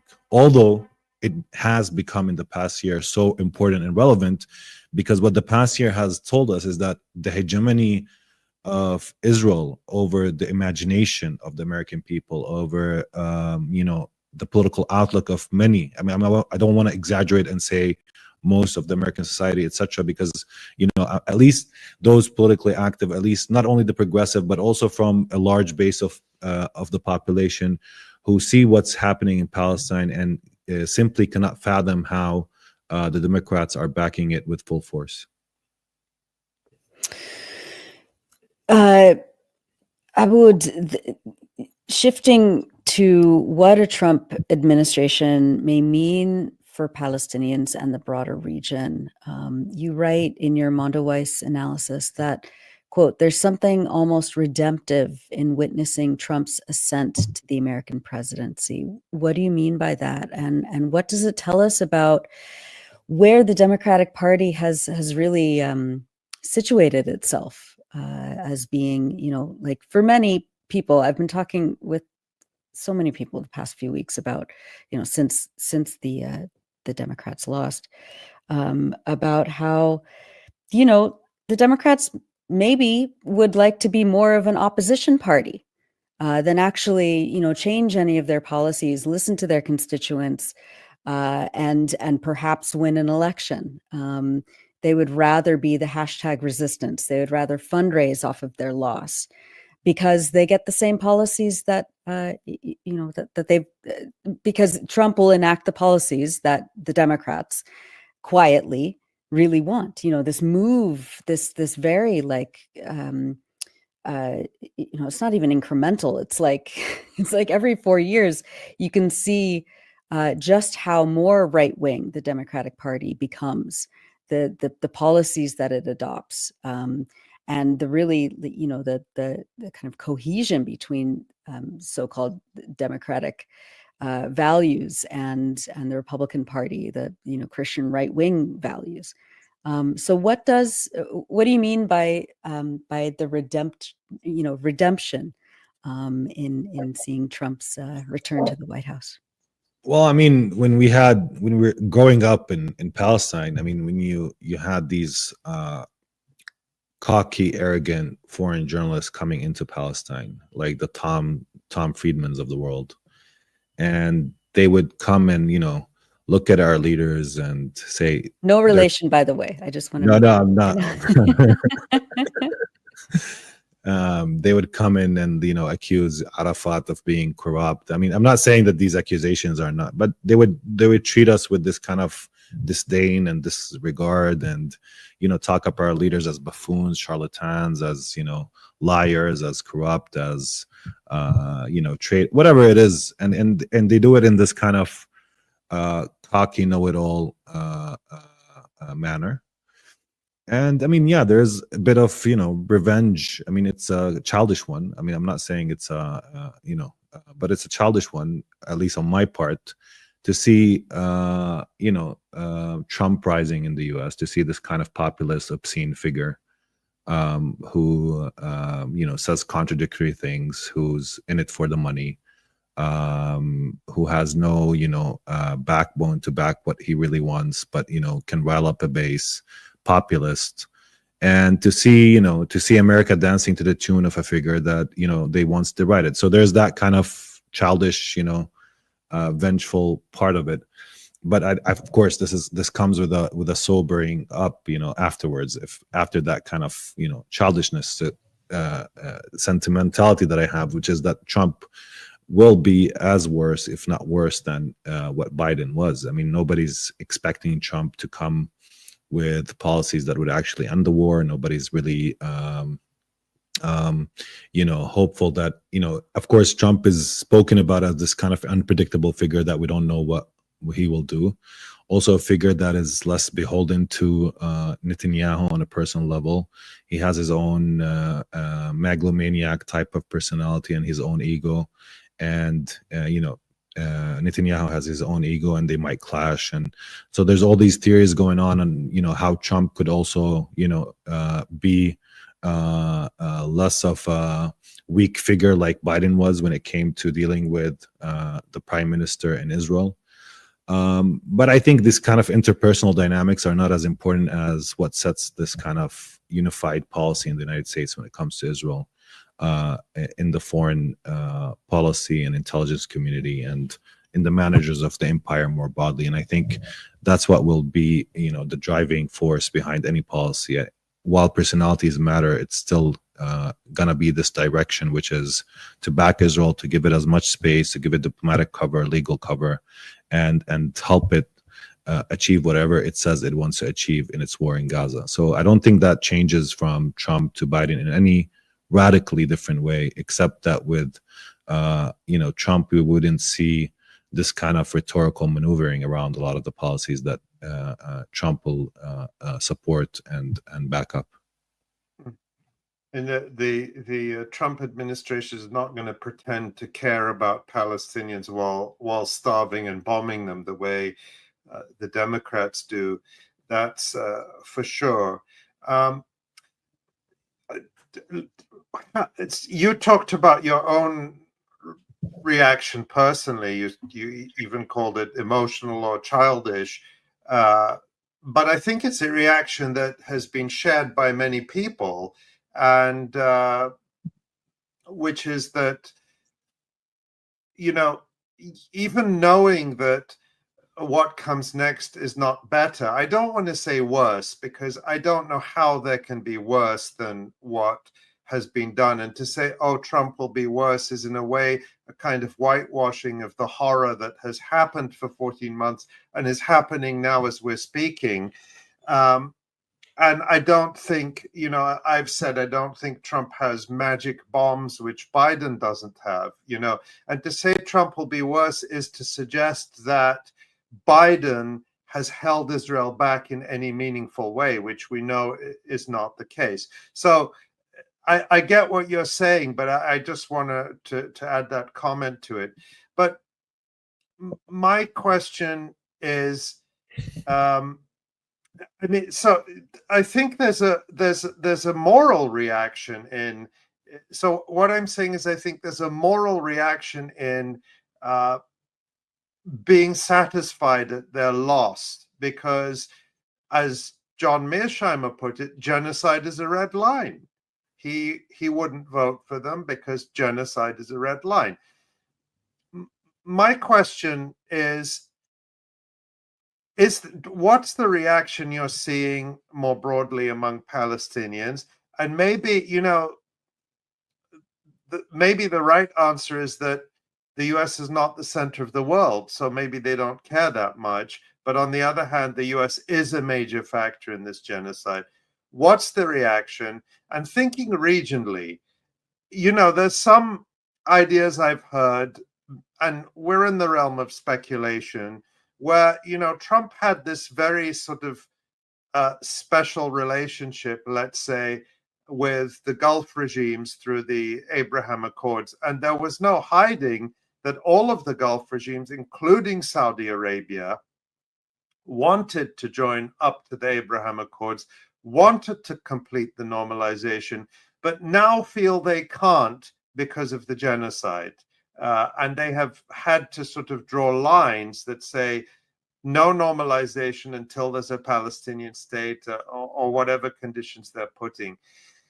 So talk about how you see, without getting into, because as we say, Trump or Biden, it's two sides of the same coin. But in terms of the regional dynamics and the reactions among Palestinians, is there a difference? Do people perceive a difference? Well, I think on a popular level, no. I mean, I think people don't really care about who comes in, whether it's Biden or Trump. Specifically, among Palestinians more broadly, the way we look at American politics is not much different than the way we look at Israeli politics, which is whether it's, Ben Gvir or Netanyahu or Gantz, they all look the same to us. From our perspective, from our point of view, they all build settlements, they all want to kill us, they all want to eliminate us, they all have a desire to eradicate Palestinian presence physically, symbolically, politically.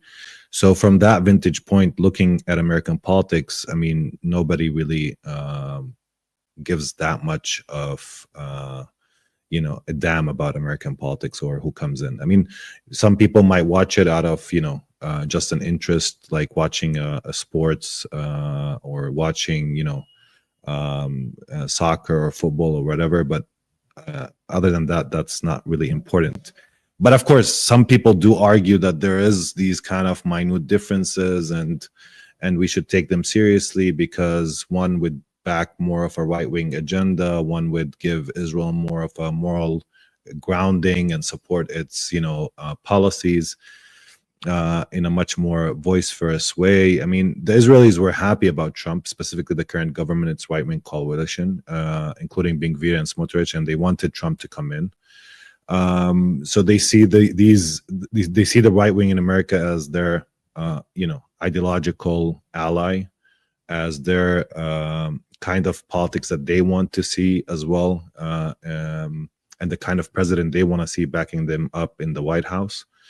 But as you said, there is also this kind of Trumpian-Saudi relationship, which is being hyped up as also important for Trump himself and his business interest, including, talks about his son-in-law, Jared Kushner, who's also, outspoken Zionist and a friend of Netanyahu's family, who's, getting a lot of investment money funds from Gulf countries and, playing with this money around. So, there's all of these factors that come into who will Trump listen to on the direction of war. Will it be the Gulf countries and their interests being placed first, or Netanyahu and his clique of friends that will be placed front and center in terms of the direction of the war and how it will proceed? And this is not to say that the Gulf countries necessarily would be totally opposed to the war being continued, or that they would be forceful in terms of stopping the war, but there might be different priorities among the different allies America has in the region. And the theory is that Trump will be more receptive to the Saudi rather than the Netanyahu priorities. That's the idea, and that could backfire in the face of Israel's right wing, which wagered its wage on Trump coming into the presidency, allowing settlements to come back to Gaza. That's the hope. Perhaps allowing for an ethnic cleansing campaign. Perhaps pressuring Trump to pressure the Arabs to, open the floodgates of people being forcibly removed from the West Bank and Gaza. So this is all part of the agenda for at least the next year. And that's part of at least what the right wing in Israel will want to see, because they still speak of this kind of decisive plan to end the Palestinian issue. And a decisive plan to end the Palestinian issue means ending the Palestinian people. No less than that, because even if you return settlements to the Gaza Strip, it only changes the type of colonialism you have. Nothing more or nothing less. It doesn't really change the fact that there's going to be an ongoing struggle, ongoing resistance to these settlements. It doesn't change the fact that, you're still entangled, or you have settlements with a population of Palestinians. But if you want to decisively end the Palestinian cause, you'll have to decisively end, the Palestinian people, which is an impossible task, of course. But that has been the rhetoric that Israel has been spewing since the beginning of this war, and has tried to follow up through its genocidal policies in Gaza, and flirting with that possibility in the West Bank, and also exercising a lot of power in the south, in South Lebanon as well. Abdaljawad, in a recent essay, you introduce a play on the concept of shock and awe, which was, of course, the U.S. military doctrine that calls for overwhelming force to overpower and confuse an adversary. This is the doctrine, as we all know, that the U.S. used when it launched its aggression against Iraq in 2003, except you talk about shock without awe. You write, quote, "This shock without awe paradigm continues to serve Israel as it flirts with dangerous fascist ideologies and takes a festive and unapologetic pleasure in its power to punish, kill, maim, and destroy." Can you talk more about that, what you mean by shock without awe, and how it helps us, really understand Israel's deepest strategies and goals, long-term and short-term? Well, I don't think it explains strategies, but what it explains is, something about the Israeli psyche, what happened on October 7th, which is this kind of crack and void that opened up in Israel's own self-understanding at this kind of invulnerable power in the Middle East that nobody would dare to challenge. And now the Palestinian resistance, small in the Gaza besieged, could conduct this kind of operation that defeats its, southern command, and expose its army to be weak and fragile and vulnerable in a way that, shocked Israel, and also, in many ways produced this effect of awe, and that was a success of at least the Palestinian resistance in these first couple of days. And Israel has prided itself not only on being a refuge for Jewish refugees coming out of Europe and arriving to Palestine as settlers, but has prided itself not only in the security that can provide those people that are willing to participate in the settler colonial project, but it has prided itself with the ability to exercise military power, and it's built its identity around military power. In fact, one of the earliest readings of what happened on October 7th, New York Times was doing this article, I forgot exactly when, but this Jewish Israeli novelist writes that on October 7th we stopped being Israeli and we returned to being Jewish. And what he meant, or what they actually were saying, is that we stopped being powerful and now we return to being vulnerable. And it tells us something also about this relationship between Zionism and Judaism, where the real traumatic encounter for Zionists is with the Jew. It's not with Hamas. It's not with the Palestinians. It's with this idea of the Jew hearkening back to it.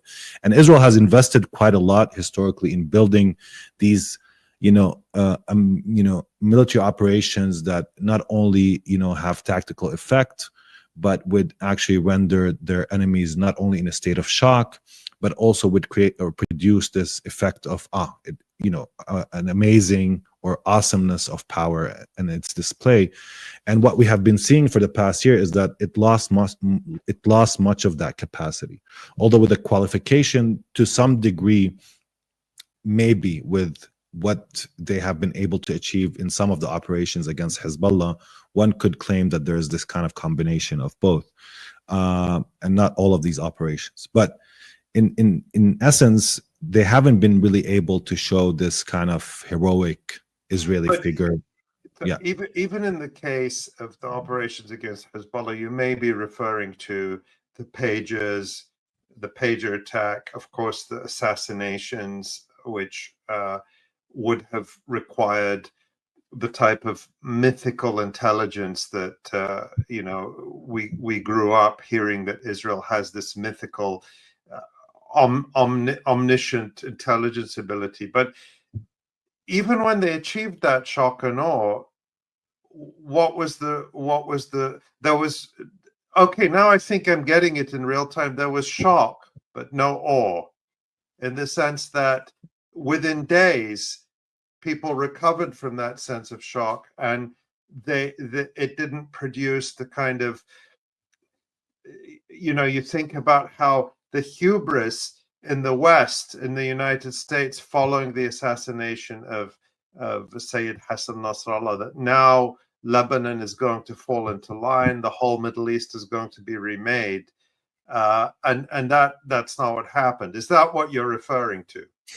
Yeah, I mean, I'm not trying to here, Ali. I'm not trying to really speak about strategic or political level on what changes and doesn't, but only at the aesthetic level of military operations, because they play this kind of role in like Israeli self-assertion. Like it's kind of a paradigm where there's an impossible task, and we, the Israelis, have the ability to overcome this impossibility, and this is basically part of the brand. This is actually a large part of how Israel has been able to also attract the diaspora, the Jewish diaspora. This small state in the Middle East fighting against all these monstrous Arabs and defying them, and creating that kind of narrative around its military power and around the aesthetic effects of its military power. So there's that element to it. I mean, of course, we can discuss to what extent Israel's operation actually incur an effect. But what I think is central here is that since October 7th, what we have seen largely, what you said, is shock without awe, is the ability to create this kind of hellscape that is called Gaza today, where genocide is taking place, is the logic of punishment being enacted in Lebanon. And to be honest, when people are looking at this, they're making the contrast between a fighter leader like Yahya Sinwar, who fights for the last moment, who's willing to die for the cause, and Prime Minister Netanyahu, who's a liar and whose son lives in Miami. I mean, they're making that contrast quite alone. I mean, even if you have no real investment in this whole issue and know nothing about it, if you're coming to Mars from Mars and you're looking at this, you'll be more impressed with what the Palestinians have been able to do with their meager resources, with their siege, defying an empire, defying a settler state, and defying an empire behind it, and at the same against an Israeli political class that is cowardly. When Prime Minister Netanyahu's house was targeted, the first thing he asked for is more protection and millions of shekel being spent on his house to protect him and his wife. That's the contrast between the heroic nature of and the heroic narrative that Palestinians can produce, as opposed to an Israeli narrative where machines reign and where they fight a post-heroic fight where they seldom have heroes. And and that plays a role. It plays a role in narrative buildup, in people's the way they look at this issue. If you want to talk about the political effects of it, but of course, on your there point, are no Israeli heroes now. Well, I mean, that's what I'm trying to say. Yeah, I mean, there might be some here and there, but I mean, that's what I'm trying to say. If you take someone like, okay, you refer to, when we say Netanyahu, we talk about one person, but we talk about Benjamin Netanyahu, but there is the mythical figure of his brother, Yonatan Netanyahu, who died in the Entebbe operation in 1970, I think 5 or 6 or 7. Which I think that operation where the Israeli commandos led by Yonatan Netanyahu, the brother of Benjamin Netanyahu, rescuing passengers from a hijacked plane in Entebbe in Uganda, played a disproportionate role in building up that mythical image of Israel as this invincible state that is capable of doing the impossible with very few resources. And the hero figure in that is the brother of Netanyahu, who, and it was partly on the reputation of his dead brother that Benjamin Netanyahu built up his political career. And, you know, Netanyahu is this just despicable, cowardly, as you say, figure. His son is a coward living in a high-rise apartment building in Miami, being protected at taxpayer expense, Israeli taxpayer expense, maybe even American taxpayer expense too. But there is no Yonatan Netanyahu, even within the terms of Israeli mythology today, or Zionist mythology. I can't think of any quote unquote heroic figure today. No, I mean, there's, they can't produce it because on one level they depend on machines. The second level, I mean, even if you go back to Sinwar's last stance, I mean, you had this injured fighter without a weapon and they choose to kill him. Although it turned out to be a leader who can bring them a trove of intelligence about the whereabouts of perhaps Israeli captives, about Hamas in the Gaza Strip, about the military infrastructure, but they chose to kill him instead of facing him or risking their soldiers. I mean, and that's and of course it has to do with also the way in which they deal with killing now in Gaza, which is at ease. I mean, there's no real restrictions or limitations on the use of power as well, or it's unleashing. So there are these two components going into it. But yeah, I mean, there's no real heroic figure. I mean, this is a post-heroic society that is fighting a war and using the machines to, enact this massive form of violence, and thinking itself that it will not have repercussions on itself or its society for, committing genocide. So that's the reality of how this all comes across for people who are at least slightly attuned to what's going on in Palestine or Lebanon at this particular moment. Well, finally, it's been almost 14 months since the resistance operation of October 7th, 2023, and the start of the Israeli genocide. Last week, the International Criminal Court belatedly, of course, took them 6 months, issued the arrest warrants for Benjamin Netanyahu and Yoav Gallant. That put Israel's allies, the Western countries that preach the loudest about international law and justice and the rules-based international order, in an awkward position, whether to completely ditch the pretense of a commitment to international law or to announce that they will implement the arrest warrants. There's understandably a lot of skepticism about the value of international law, given how it has utterly failed the Palestinian people, not just in the last 14 months, but in the last 76 years. Were you surprised that these warrants were finally issued? And do you think that this creates an unbearable contradiction for the US-led Western liberal order, which proclaims itself, of course, the protector of international law, the arbiter of human rights, while being the most destructive forces against them? I think, first of all, I would say that, the way Palestinians look at international law is no different than the way that, there's a large skepticism around it. No? I mean, growing up, Palestinians hate courts. I mean, and I think we all universally share a dislike of lawyers. But, courts is also, something that, Palestinians go to interrogation rooms, they face their interrogator, then they go to a court where there's a military judge who's in cahoots with the intelligence officer and the interrogator, and there's no real justice. I mean, we've never seen a court that actually have been fair or just when it comes to the Palestinian people, their everyday experience under occupation.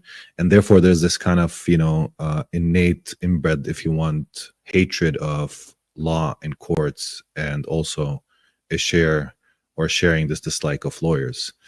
And there's a lot of skepticism around ICC, around what it means to go to the ICJ and get some sort of judgment on genocide. Of course, there are Palestinians who argue these symbolic moves are important. You can push your own message through these kind of court decisions. You can codify that your narrative has real, tangible, neutral observer, mechanism that actually says, oh, there's a genocide happening. But it also kind of harkens back to our feeling that, why doesn't the world believe us when we say that there's a genocide? Why they don't believe us when we say that, Ben Gvir wants to get rid of us and kill us and eliminate our presence? I mean, it harkens back to these kind of, why. I mean, this is nothing against, for instance, people like Ilan Pappé, but why they need Ilan Pappé to tell them that there was a Nakba or there was an ethnic cleansing campaign that happened in 1948? We've always said that this is what happened to us. So there's always this kind of also level of it that, as if we need these kind of international forums to codify and validate and give power to our message. But to your question, at least the last part of it, yes, I think it does create this unbearable type of, implosion. And we're seeing some of I think the court's decision is in large part the result of Israel's unwillingness to investigate itself, even in a decorative stance. And this helped push, because I think the ICC, if Israel did some sort of investigations around, what happened in terms of, just formalic and performative investigations, they would have probably chosen not to issue these arrest warrants. But it was pushed to issue these warrants because it had no excuse not to do so. And once it reached that, it's trying to lift the burden or shift the burden now on the member state countries, telling them you can exercise this arrest warrant, you have to, or you can start to, negotiate amongst yourselves what you're going to do and how you're going to, play around this and not enact it, and how you're going to still respect the ICC and the international legal mechanisms it represents and the international liberal order, or will you betray that and try to navigate it in a different way? And again, this is another example of how Palestine manages to create these sites of implosions. I mean, and where people choke on their own words and contradictions seem unbearable, and where policies cannot be consistent, and where moral integrity of institutions and peoples and governments seem to totally break down or sound completely hypocritical in many ways. So yeah.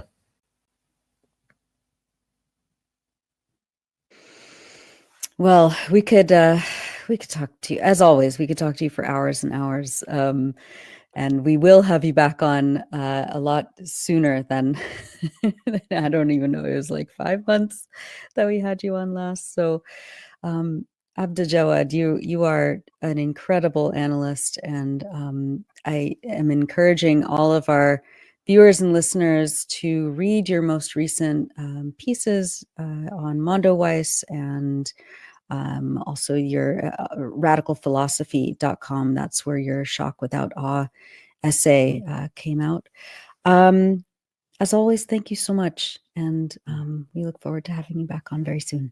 Thank you. Thank you. Very thought-provoking, and I appreciate the opportunity to kind of think about these things in the terms you talk about them, which really helps us to understand things, to understand the incomprehensible. Yeah. Thank you, Ali. Thank you, Nora. I'm always happy to come on and be with you, and keep the good work going. Thank you. You too. Take care. Always good to have him on. Yeah. Just really thought-provoking, and yeah. In a way optimistic. I mean, yeah, because I think we're watching sort of a whole system, this whole ideology collapse. And it is when you boil it down, it's the material realities of the resistance in Lebanon, in Palestine, across the region that are bringing it down and forcing these contradictions into the open. That's right. Yeah, it's always very important to keep revolutionary optimism high, even when it feels so impossible to do so. And that's why I always appreciate his analyses. Well, great. We have so much more to come. We're going to go to Jon now for the resistance report, and then we will have a group discussion about some of the points that Abdaljawad was talking about, especially the ICC and what that means later on. But Jon, let's go to you. Yeah, thanks, Nora. And as ever, we are going to start in the southern Gaza Strip. We'll give you a map to get your placements and your footing here for this next 40 minutes or so. We're going to cover all of the Gaza Strip. There's operations happening from the south to the north. And as Nora pointed out in her newscast, there's massacres happening all over Gaza that don't have anything to do with the battlefield.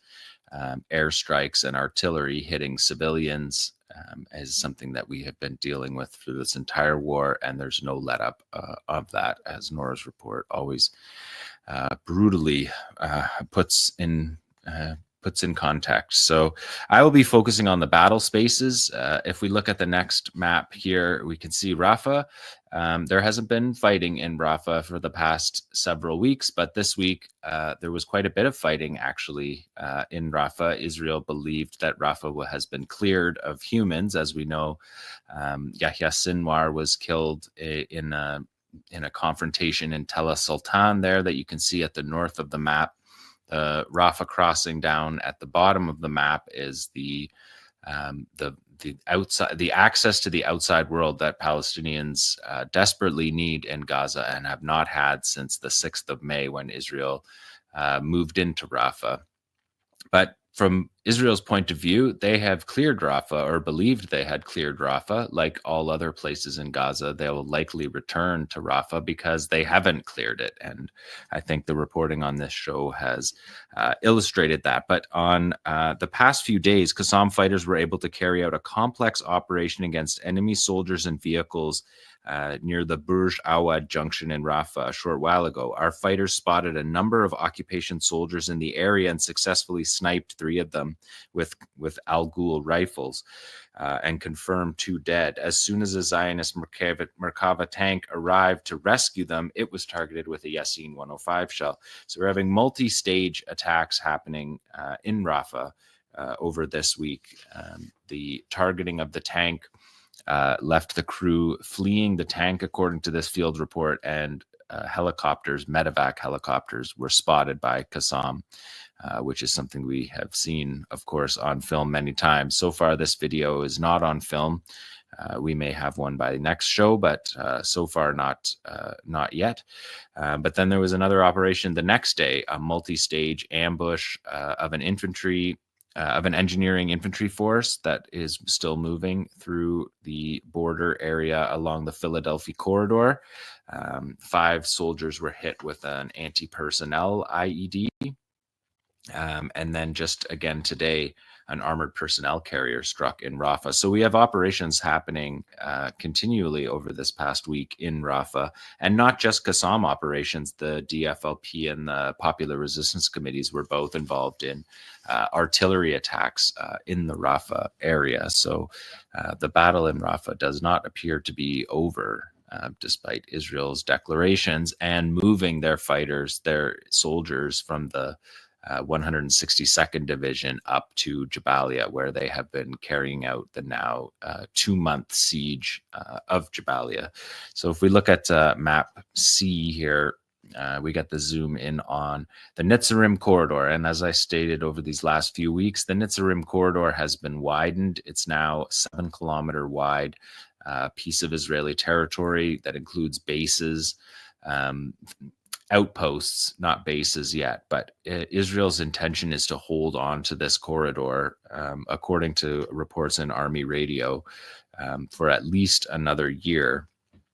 And operations happen in the Netzarim corridor multiple times a day by the Joint Operations Room, which is the unified command under Qassam of all of the other groups, the Popular Resistance Committees, the Popular Front for the Liberation of Palestine, the Democratic Front for the Liberation of Palestine, other smaller groups like the Mujahideen brigades and the Ansar brigades fight together in this corridor, Saraya al-Quds, Islamic Jihad, carrying out joint operations both with Qassam and with each other in the Netzarim corridor, firing artillery onto the Israeli positions in the corridor while the Israeli military is attempting to expand the corridor into Tel El-Hawa and Zaytun, which we have been covering for many months. That is still an ongoing process. But of course, the main focus has been on the north, Jabalia and the Jabalia refugee camp, which is north of the city of Jabalia, and Beit Lahia, which is on the opposite side of Beit Hanun there in the northwest of Gaza. These have been the centers of this siege policy that Israel has invoked and attempting to cut off the Jabalia camp from the north of the West Bank of Beit Hanun and Beit Lahia.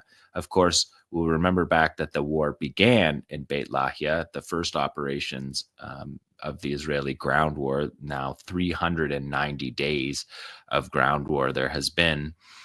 We're in Beit Lahia, and they're still fighting fiercely in Beit Lahia, and we'll see that later on in the show as well. Army Radio released an interesting assessment from the Israeli military talking about the operation in Jabalia, which they say has cost them 28 soldiers, including multiple battalion commanders and the most senior officer killed in the war. The commander of the 401st Armored Brigade was killed in Jabalia. But they're talking about a semi-permanent presence in Jabalia, not simply a raid in the way that we have seen before. There has been multiple raids, as I've talked about. There was a major operation in November, December, to quote unquote clear Jabalia of Qassam fighters, which failed, even though the Israelis claimed operational control. They came back in May and fought a 5-week battle in May where they destroyed 70% of the refugee camp, of the Jabalia refugee camp, and again left declaring victory, only to reinvade in early October and carry out this siege policy that they are currently brutally involved in. More than 2,000 people killed, more than 6,000 people wounded. Of course, these are undercounts because the civil defense is not able to operate. The ambulances, the fire trucks, the hospitals are under siege, as Nora reported. Even the doctors themselves are being targeted, the doctors that remain are being targeted. We know that many of the doctors were frog marched out of the hospital and taken to Israeli torture camps in southern Israel.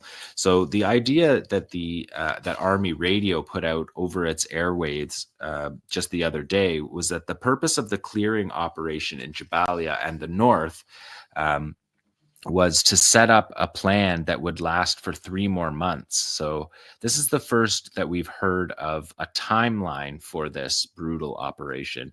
And this is just really, this invasion of Jabalia is taking the genocide to the next level. It's returning to these places again and again to continue to carry out the genocide. It's not a linear process. They're returning back to carry out what wasn't finished in the first 2 operations. And that's why we're seeing such brutality. Their goal is scorched earth, to clear the area totally of people. And that we know is not happening. People are not fleeing the north en masse. They're not crossing the Netzarim corridor and going south in numbers at all. We're talking in total, we're talking a couple of dozen, according to UN figures. What is happening is people are internally displaced within the north as well, moving from one place to another as their shelters are burned. But this 3-month plan is the first time that we have heard any kind of a timeline for how long Israel intends to carry on this operation for 3 more months. It's hard to even imagine that, given how brutal the situation is right now. But amid that, the resistance has been significant. And the first video that we're going to show here is actually from south of the Netzarim corridor. This is Barej, Al-Barej camp, and these are fighters digging out an offensive tunnel that they've been based in. And again, it's fighters from the Barej battalion who previously were saluting their commanders, Ayman Nofal, who was killed earlier in the war. And these fighters are talking about their friend Khalid, and Khalid was previously injured in the war. They come up from this tunnel and spot a D9 armored bulldozer and are hitting it with a Yasin 105. We know that this is the British. You can also see this is coming out of a tunnel, emerging from a second tunnel with an RPG-7 anti-tank warhead to fire at a D9 armored bulldozer. And though you can see there in that picture, the slat armor, it's not full armor. It's not sandwich armor like on the tank. So an RPG-7 from that distance firing at the cockpit of a D9 is an effective weapon. So still using appropriate weapons. Here's the fighter emerging from the third tunnel and getting his grasps. And picks up here a Merkava tank in his sights. So this fighter, Khalid, they said in that original part of the video, was previously wounded. You can see him disappear down into the tunnel there. So 3 successful tunnel operations in Barej where there hasn't been fighting in months, and the fighters identifying themselves as the Barej battalion. They're not fighters that came from Nusrat. They're not fighters that came up from Rafah or Khan Yunis to fight. And here we're seeing the tank that was hit being towed. They had to call calling the tow truck move. And again, 𝐄𝐿 not targeting this process. They've been consistent throughout the war because you can see the 2 guys coming outside. So here's what I was saying. This is the fighters talking about Khalid, who was hurt earlier in the battle, and they're saying that the blood ignited Khalid, and that here are the men that we watch closely. Khalid has returned, announcing when the sword is angered, they will fight. And so he is previously wounded coming out of these tunnel operations. Israel hasn't gone in tunnels in many months. We haven't seen any kind of field reporting at all of tunnels in months. And the fighters are able to still use them in Barej. Again, this is south of the Netzarim corridor. And the Israelis are carrying out these operations to widen the buffer zone. There's also operations happening in Nusrat camp, which mostly involve bombing from the air. They haven't carried out a sustained ground operation in either Nusrat nor Barej. They're on the outskirts of both of those. So interesting to see that this many months into the war, that you still have these units fighting in their place, something we've been watching for all along the war. Do Khan Yunis fighters come up and augment the fighters in the central camps? Or is this the Central Camps Battalion? Later in the show, we're going to see that that's the same case in Beit Lahia. It's not the Jabalia fighters fighting in Beit Lahia. It's the Beit Lahia Battalion fighting. So these fighters have not been dismantled in any meaningful way. And even if they were to be, they would move around. But we haven't seen that moving around yet at all. So this is the tow truck operation in Al-Barej. This was from a few days ago. And this next operation is a complex operation that took place in Jabalia. You see the commander here setting up, again, his troop leading procedures. You can see the thermobaric warhead on the right there. He's identifying here these buildings. There's 2 buildings where Israeli special forces are in. I have edited out the movement of these soldiers, but you can see I edited in the bottom corner that they're in that building. And then here's the fighter, the guy on the right holding the beige thermobaric warhead. That is a 𝐶𝐿 built warhead. The normal RPG thermobaric warhead is a single charge, but 𝐶𝐿 has made a tandem, a Yasin tandem charge thermobaric warhead that will punch through the wall with the first charge, and the second charge is the fuel air explosion. Here's the sniper with his SVD, his Dragunov, and again, I've blurred out these soldiers, but they're in that building and they get sniped. That is a sniper on sniper attack. Palestinian snipers killing Israeli snipers, and we'll see later on in the video what that room would have looked like. We won't show you the room because of community guidelines. But here's these fighters with the thermobaric warhead, the tandem charge, getting into position, firing from an elevated position at this Israeli troop position that their intelligence, surveillance, and reconnaissance has exposed, and hitting it directly. We're going to watch 3 Yasin strikes, 2 thermobaric and 1 Yasin 105 strike on 3 Israeli positions that are in 2 buildings. So these last 2 will be in the same building, but they're separate troop positions. And this is what we've seen also all war. The intelligence, surveillance, and reconnaissance movements of the resistance, particularly the Qassam brigades, has their eyes on all of these Israeli positions, these fortifications. So this is the 3rd one in the same building, the upper floor of the same building. And at the end of this video, they're going to do what the Israelis don't do, which is an after a battle damage assessment. So here you can see I've edited this. That's the punch in the hole in the wall that was made by the thermobaric warhead. And then that last scene was the call signs from the soldiers who were shot. They left behind.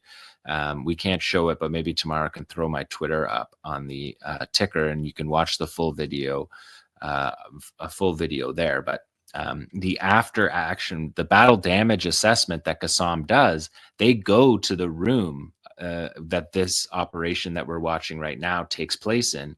They go to the room and they find a bloody mattress. They find what I showed you there, the hole in the wall, which is punched by the precursor charge, the charge that's leaning on the ground right there on the guys holding it right there. You see the secondary charge, the small charge at the top. You can see it when he's holding that beige. The beige Yasin is the thermobaric warhead. So that first charge punches through the wall and allows the second charge, the fuel air explosion. Here's the sniper doing his calculations, and then he's going to fire. You can see the sniper setup of the IDF there. So that's a sniper on sniper hit. And of course, the Israeli snipers are just wreaking havoc in Gaza. There's endless stories of doctors treating young children with sniper wounds. You can see the thermobaric warhead in that fighter's arms there. And the tandem charged thermobaric warhead is a Qassam built weapon. The Iranian and other makers of RPG-7 warheads that are thermobaric are single barrel. They're not tandem charged. So this is a Qassam built weapon. And it's very effective, and you can watch to keep your eyes on it, because at the end, I'm going to show you the hole in the wall that it punched. And in that room, what I have edited out is that the soldier's uniform had to be cut off him. The mattress is soaked in blood. It's clear that this was a successful operation. They actually left behind the field shirt of the soldier, which identified his sniper unit. And the fighters pointed that out in the after action report or battle damage assessment, which is not what the Israelis do. The Israelis usually just bomb a building and leave it. So there's the hole that's punched by the thermobaric warhead. And here, this is the call signs. They captured the call signs for all of the Israeli units in the area, and that's what they have done. And I have pixel mask blurred out the blood that's on them. So a clearly successful operation by Qassam, and finding pretty useful. I mean, you can change your call signs pretty easily, but to find all the call signs and all the units in the area is a pretty significant operation that I wanted to bring you, and was worth doing those edits to meet the community guidelines of Twitter, which we do steadfastly. For the record. So number 3 is another thermobaric operation. These are 4 fighters, again, units of 4. When you read that there's 50 killed in Jabalia, it's nonsense. It's nonsense. These guys fight in small units, and we've seen those units, 4 to 6 men.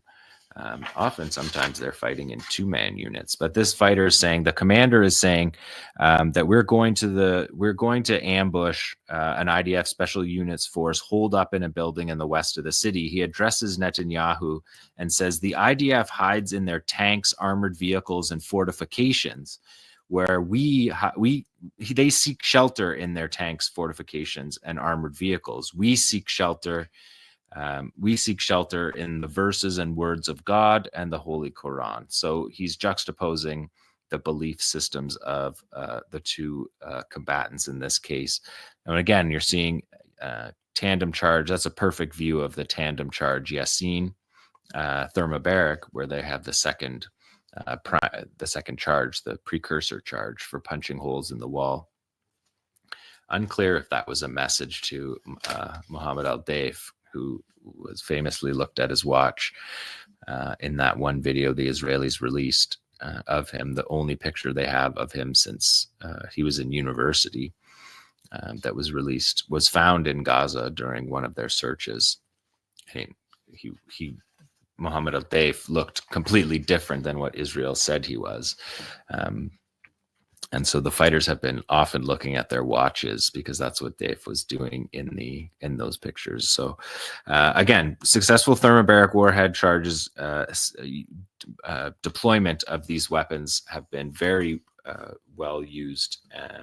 And these buildings, they're not being cleared, right? The IDF chief of staff, Herzi Halevi, called it a Sisyphean task to try to clear these areas, which is the analogy where the ball trying to roll the stone up the hill and it rolls back down on top of you. And that's basically what happens in these villages, particularly in Jabalia, which has been the center of resistance in Palestine for decades, since the beginning of the armed struggle.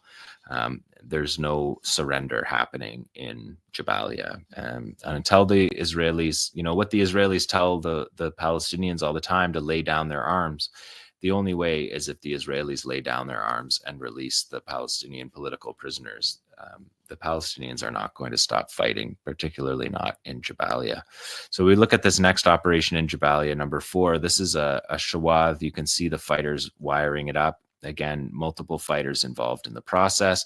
They've gotten, at this point in the game, very good at it. Here, this is their surveillance camera spotting the unmanned remotely operated M113. So that's a truck bomb, a tank bomb that Israel packs with explosives and then sets about to clear the area by exploding it. So they've made a remote control car bomb that they use those M113 Zelda tanks to do.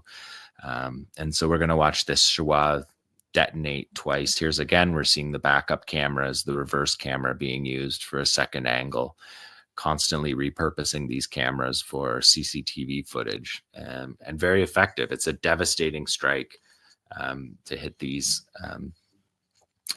tanks, which I'm going to show you in the next video after we do this. We'll see just one more time, because I want you to see how they're deploying the M113. They just only give us a short clip of it here, but here it comes. You can see it in the dark, so they've got surveillance on it. It just turns the corner, drives like any other vehicle, but it's packed with explosives and is going to be used to detonate against a building that they believe people are in.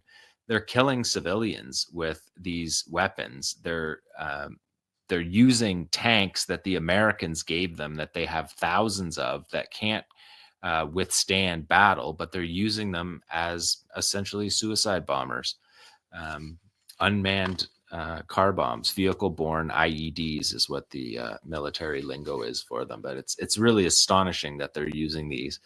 I think maybe there's just been so much happening in these last 14 months that people haven't zoned in on it. But let's look at number 5 tomorrow, because this is something that people often ask, like, what happens to the tanks? Well, this is from an IDF tank crewman. He brought these pictures to the world of this Merkava Mark IV Barak. It's brand new. This is the newest version of their, famous, heavily fortified tank. And if you look just down the barrel, maybe switch to the next one. Actually, tomorrow we can see it even closer. If you look down the barrel there, you can see the sandwich armor to the left of the barrel. That is the thickness of the tank, and inside those are reactive armor that go off to detonate to try to take the energy out of the incoming round. But you can see the way they use the plates that we talked about on the show last week that are used for fixing these vehicles. But the way the sandwich armor in this case is used and shown, because this tank was completely destroyed. The commander, the gunner, and the loader were all killed, and the driver, who's up in front of the engine block, survived, according to the IDF. But there's a few more pictures we can see here of the total destruction. If we go to the next one, completely destroyed this vehicle, and it's not clear what operation did it. There's a few videos that I've shown over the last couple of weeks that could have done something like this. Especially, we saw that one barrel bomb, which is probably what we're looking at, did this. So a barrel bomb is using unexploded Israeli missiles and then taking the explosive material out of the missile and putting it into a 𝐄𝐿 canister, which you can make as big as you want. Once you've dug the hole, you can fill it up with multiple missiles if you want, multiple explosives from missiles. From multiple missiles. Anyways, look at that. It just is completely destroyed this, famous tank that, their Chariot of God vehicle that they believe is impenetrable. And this is being shown because it's a Mark IV Barak.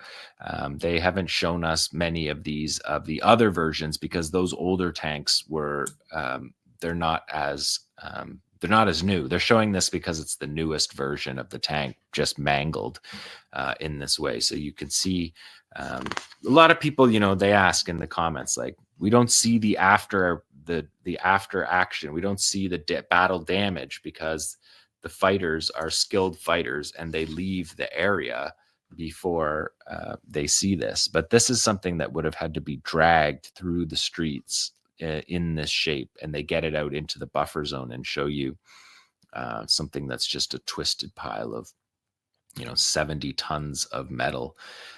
So that's what happens when you get hit by IEDs, and the Israelis admitted that and showed this footage.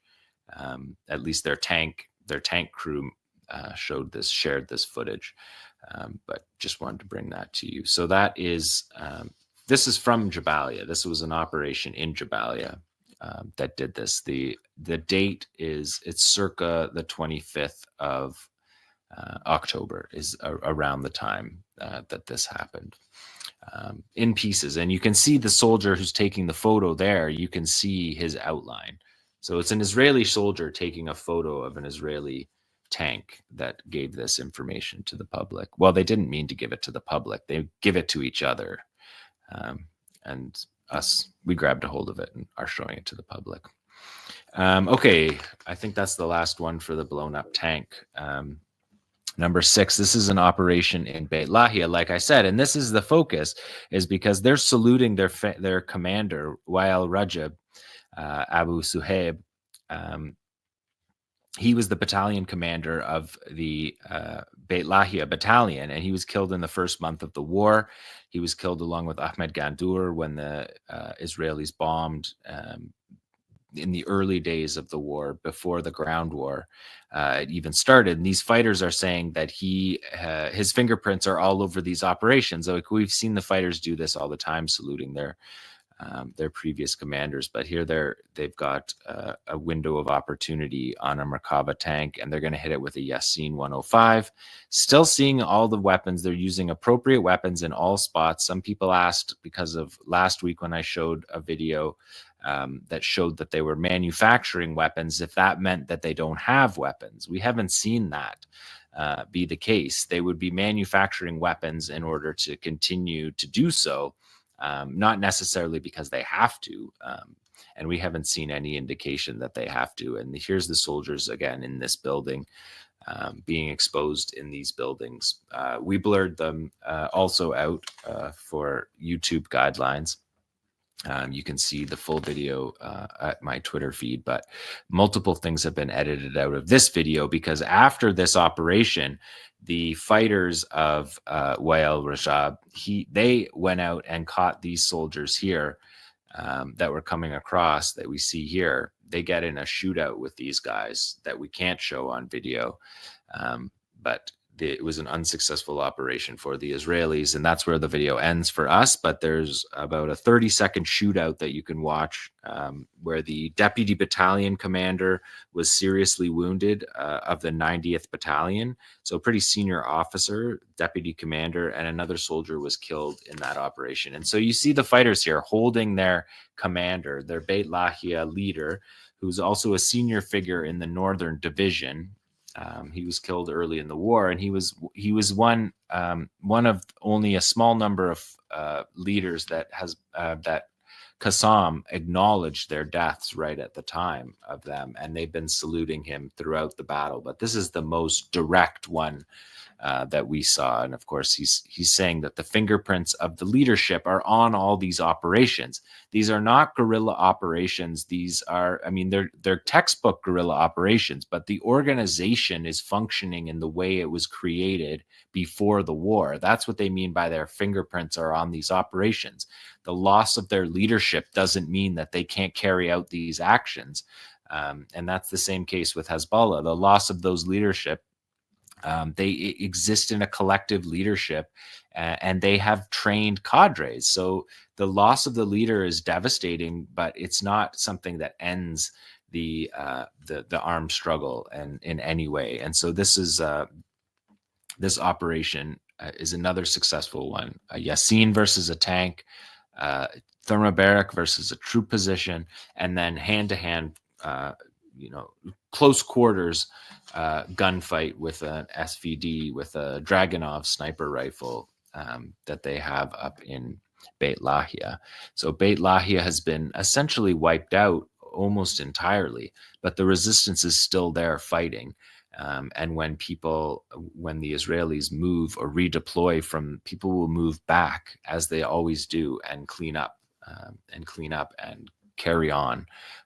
They're not being, it's a war of annihilation, but the Palestinians refuse to leave. So those are the operations from the Gaza Strip over these past few days. I want to take a little bit of a look at the West Bank, because the West Bank never gets enough attention, and I always want to do more, but we're going to bring in a couple operations here. We remember back a few months ago at the end of the summer and early September, there was a multi-week operation in the West Bank where Israel went around and essentially dug up all of the roads and infrastructure in the camp as a punitive measure against the resistance. They did that when it was clear the Americans weren't going to do anything. They had Biden as a lame duck.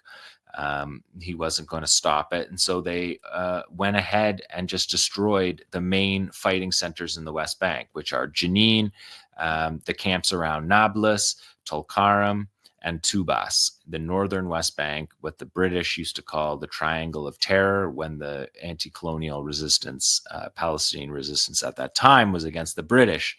And so let's take a look at some of these photos tomorrow. We have a video from Free Palestine TV, reporter Obada Tahena. He shows this on Free Palestine TV from Jenin, and showing that the occupation, we saw this. I showed you guys this months ago, but this is what it still looks like. And now winter's coming in, so it just turns this all to mud. And all these roads are all completely dug up. That was the goal, just to dig up the roads. But we'll see later in this segment that it doesn't work. It's simply a punitive measure because it actually helps the fighters bury explosives. What it does do is make it impossible for ambulances to come and go and take people to the hospital, which is what tractors are being used for. Four-wheel drives are being used for. The hospitals use them to get patients to the hospital. They've been working on this now. You see the family working on the outside of their house. They work on it themselves to try to get it into shape. We have another one from Nur Shams, because the same operation happened in Nur Shams, and the New York Times covered that today. or yesterday over this weekend, and you can see Nur Shams looks just it looks like a sandbox. They just dig up all the road and leave Palestinians to clean it up. And in the meantime, it's used as well, let's look at these next operations because you can see what it's used as. If we look at video 7.3, you can see the way that the road being dug up, as I said at the time, and as anyone, I don't think it's secret information. If you dig up the road and make it dirt, it's easier to plant IEDs. So here's an IED in Nur Shams outside of Tulkarm. There's two outside Nur Shams, or in Nur Shams camp. These two operations are. Then we're going to watch after this. You can't see it because it's a night battle, which is when, there was a third one. There's a third. This is, all three of these are against bulldozers because they're in with bulldozers tearing up the street. That's their primary purpose. And then we get a couple of close quarters battles that happen in the West Bank at night. When the fighters have the ability to move around a little bit more safely, and with the drone footage a little bit more difficult. So in the West Bank, the fighting happens at night. In the day, it's kids in the street throwing stones. It's protests. At night, the guns come out. And that has been the case for many, many years. We show after this one, you're going to see we took the audio track out of it. I don't think YouTube likes the gunfire tracks, but we're hearing the gunfight happen in this video, which again, you can see on my Twitter feed. And then we're going to see these vehicles, these Panther armored vehicles that the Israelis use in the West Bank, and they need to call a tow truck because they disabled one of their vehicles on one of these IEDs. So there's footage of the Israeli military hooking up one of these Panther armored personnel carriers so that they can tow them, call a tow truck. So that if we look at number 8, you can really see why this is in Jenin. We saw them dig up the road. You can see the road dug up, and then naturally you plant an IED there, and the Israeli Jeep parks right beside it. And that Jeep is an MDT David. These Jeeps rolled off American cargo planes. The first cargo planes that landed in Israel after October 7th brought these Jeeps to fight. They don't fight in Gaza in them. These are for fighting in the West Bank. So the arms shipments, which at the time were the first arms shipments from the U.S. to Israel in the war, which we now know carries on multiple times a day. But that IED lifted that Jeep right off the ground in Jenin. So this was the first operation bringing it. And just to say, to repeat that the digging up of the ground does the opposite of what it's intended to do. If the intention is to find IEDs, it doesn't do that. It gives you an opportunity to plant IEDs in a much easier way. And then this poster from Jenin really summarizes the link between the West Bank and Gaza, where Sarah Al-Quds Jenin Brigade puts out this poster, and you can see there's the Panther vehicle in the back again that I just talked about. But it says Jenin will continue to fight as if it were Jabalia or Rafah. And again, the West Bank and Jenin, they call themselves Small Gaza. In Nur Shams, they call themselves Little Gaza, because the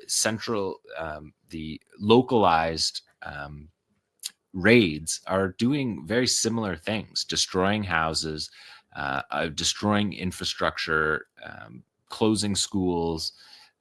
So they feel solidarity and a tight level of connection between the West Bank and Gaza. And of course, many operations going on in Tulkarm. They're naming their new IED in Tulkarm. They're naming it after Abu Shuja, who was the leader who was killed back in the summer in the raid. So you're seeing the naming, like we have the Yassin and the Al Ghul rifle. Now in the West Bank, the IED is called the Shuja 1. And the next generation of fighters will grow up detonating weapons against the Israelis named after their previous commanders. So that is the Gaza Strip and the West Bank. summary of the resistance report. We are going to move now to Lebanon. And of course, the Lebanon front is raging. The situation, just since you last saw me, has escalated pretty considerably as Israel's moving to the next stage of the battle. And they're attempting to move to the second line villages, which is in practice means the outskirts of the first villages, because the other villages were right on the border and they're still fighting in those villages. But if we take a look at map number 1 here tomorrow, you'll see that this was yesterday. This is Sunday, the operations from Sunday. On Sunday, Hezbollah carried out 51 operations, more operations than any day since the assassination of Nasrallah, since the day after the since the response to the assassination of Nasrallah. And the day before that, they carried out 37. So it's not some kind of wild aberration. It's just showing you, I've been showing you the maps of the Israeli allied maps, but on this map from Hezbollah, they'll show you the operations. You can see where they're concentrated. The center of the map there is the West Bank, so you can move up and you're seeing northern Israel. On the right-hand top side of the map, you see the Golan Heights, and then where you see all those attacks, those are rocket attacks on Israeli troops and settlements that are up in the Galilee Panhandle, that's called. So that strip of land that runs up to the northernmost tip of Israel, and then down and across the middle sector, and then the western sector of the border area, and just to the other side of the border area within the 30-kilometer buffer zone that exists inside Israel, where they have evacuated all of their settlements and their settlements are being hammered. But you can also see down the coast that there's strikes in Tel Aviv. Well, you can see first up in the upper corner, if you move over that, the little thumb that sticks out is Haifa. So you're seeing the operations in the Haifa area there. If you follow down the coastline, you get to Tel Aviv, and then below that you get to Ashdod, because there was operations in Ashdod as low in southern Israel. So carrying out operations 175 kilometers deep into Israel. And so just on Sunday alone, Hezbollah claimed six tanks, 9 bases, downed a drone, hit 5 barracks, 14 settlements, and 8 gatherings of soldiers. They used 4 drones, 38 surface-to-surface missile, 1 surface-to-air missile, which is what they're firing at the Israeli drones, 4 qualitative missiles, and 4 guided missiles. So an escalation in the battle, again, in the usage, and we're going to show in some of these videos what new weaponry that Hezbollah, each week we do this program, I'm bringing you new weaponry that Hezbollah is introducing to the fight. They're not throwing everything at the Israelis at once. They've been revealing these weapons slowly but surely. Yesterday was Sunday, and there was 250 rockets fired before dinner time in Israel, before sundown in Israel, that rang sirens 541 times, targeting bases, gatherings of troops, reaching Haifa, Aqsa, Safed, Tel Aviv, sending 4 million Israelis to shelters, causing damage and casualties. These figures do not include the amount of drones that were launched, and in one operation yet on Saturday, the Hezbollah fired 28 drones in one session. So just qualitative and operational tempo increases in the battle, in the battle in Lebanon and northern Israel, and increasingly in southern Israel.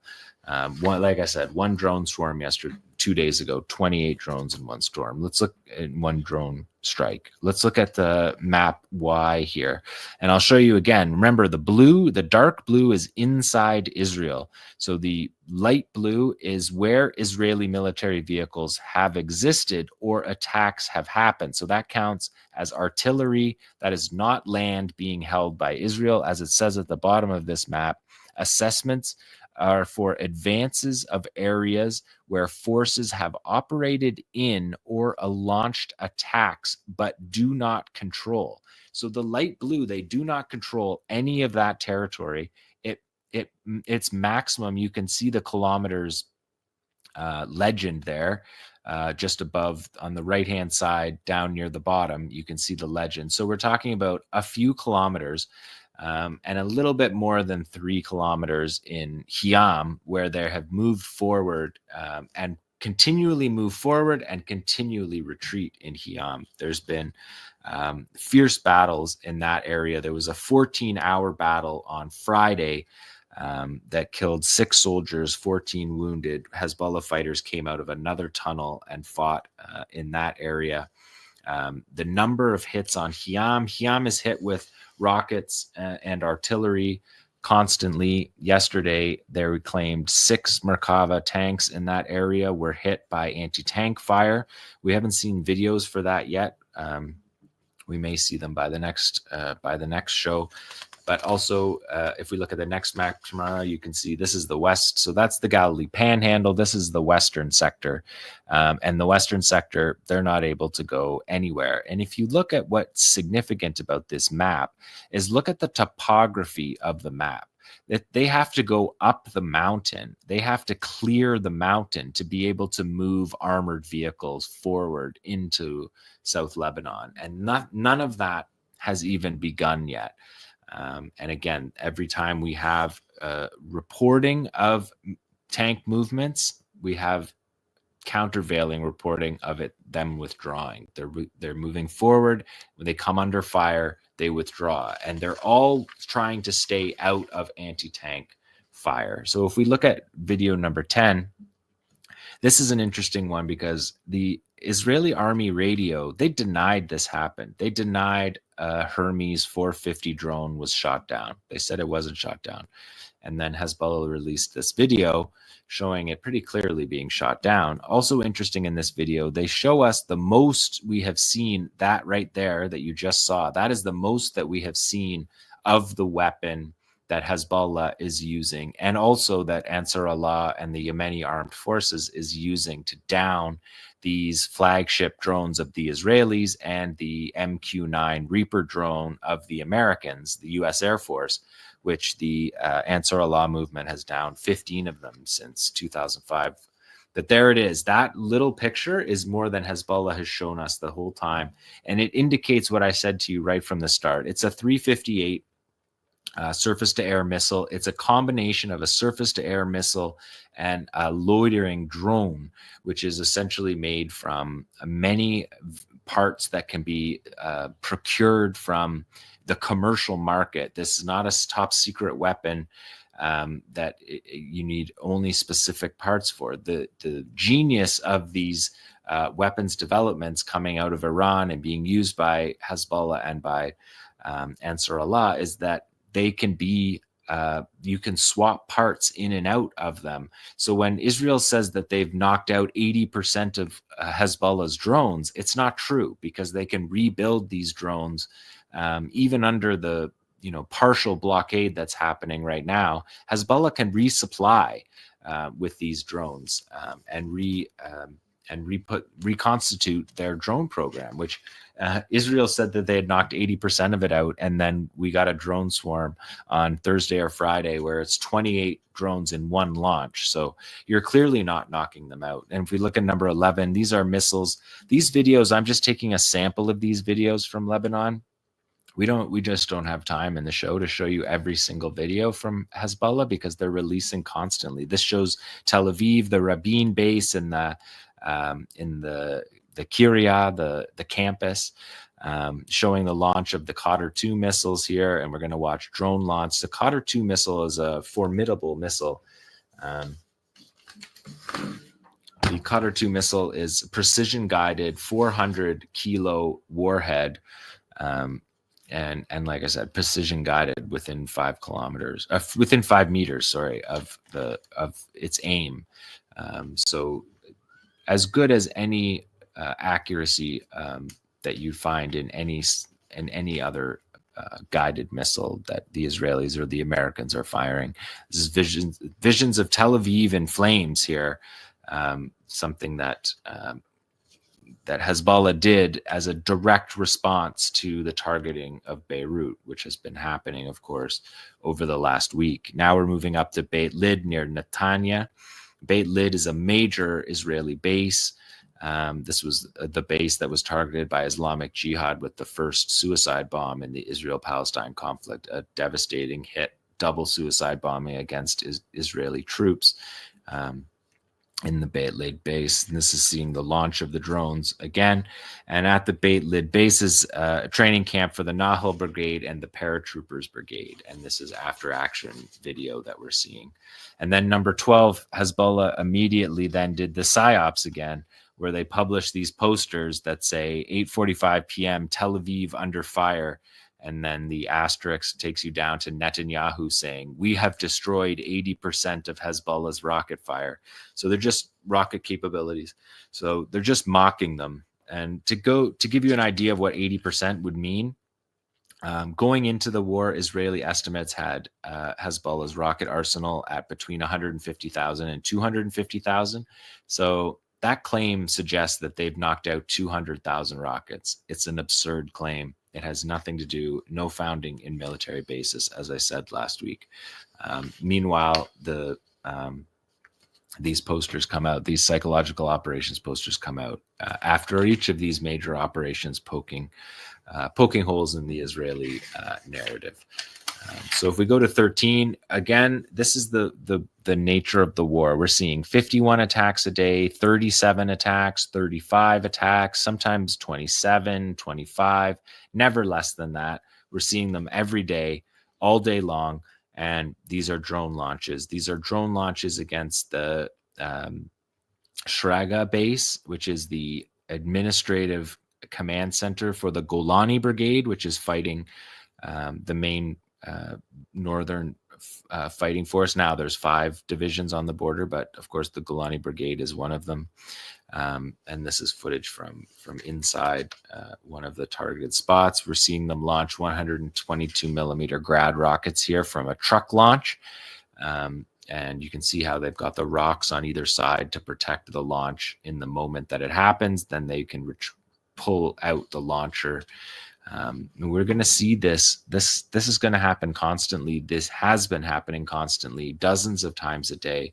This base, the Shraga base, the Golani Brigade administrative headquarters base, is hit 3 times, 4 times a day, every single day. So if you take it over a 1-week period, you're hitting it 30 times with rocket barrages. And that counts as one operation by Hezbollah. If Hezbollah fires 30 rockets at the base, counts as one operation of the 51. So just to give you a sense, they're always counting operations, not munitions deployed. So 14 is the same, 13 and 14. 14 is another example of it. Again, truck-mounted Grad rockets that Israel says they've destroyed. They haven't destroyed. We saw the Qadr 2 missile be launched from underground, which Israel cannot destroy. So the 80% figure is just, it's nonsense. It's for public consumption at home, which is what I said last week. And really nothing has changed. One other thing that Hezbollah will do is that they'll hit this base at 1:30, 1:45, 2 p.m., 2:15 p.m., 2:30 p.m.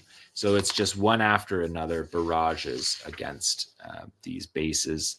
And they picked the bases for a reason, because it's the Golani.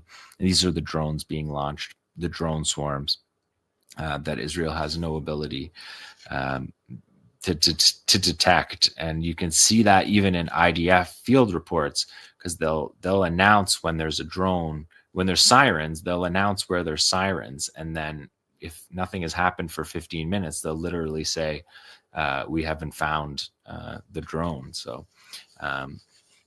if we look at number 15, we can show you what a drone sounds like. I left the audio in this one.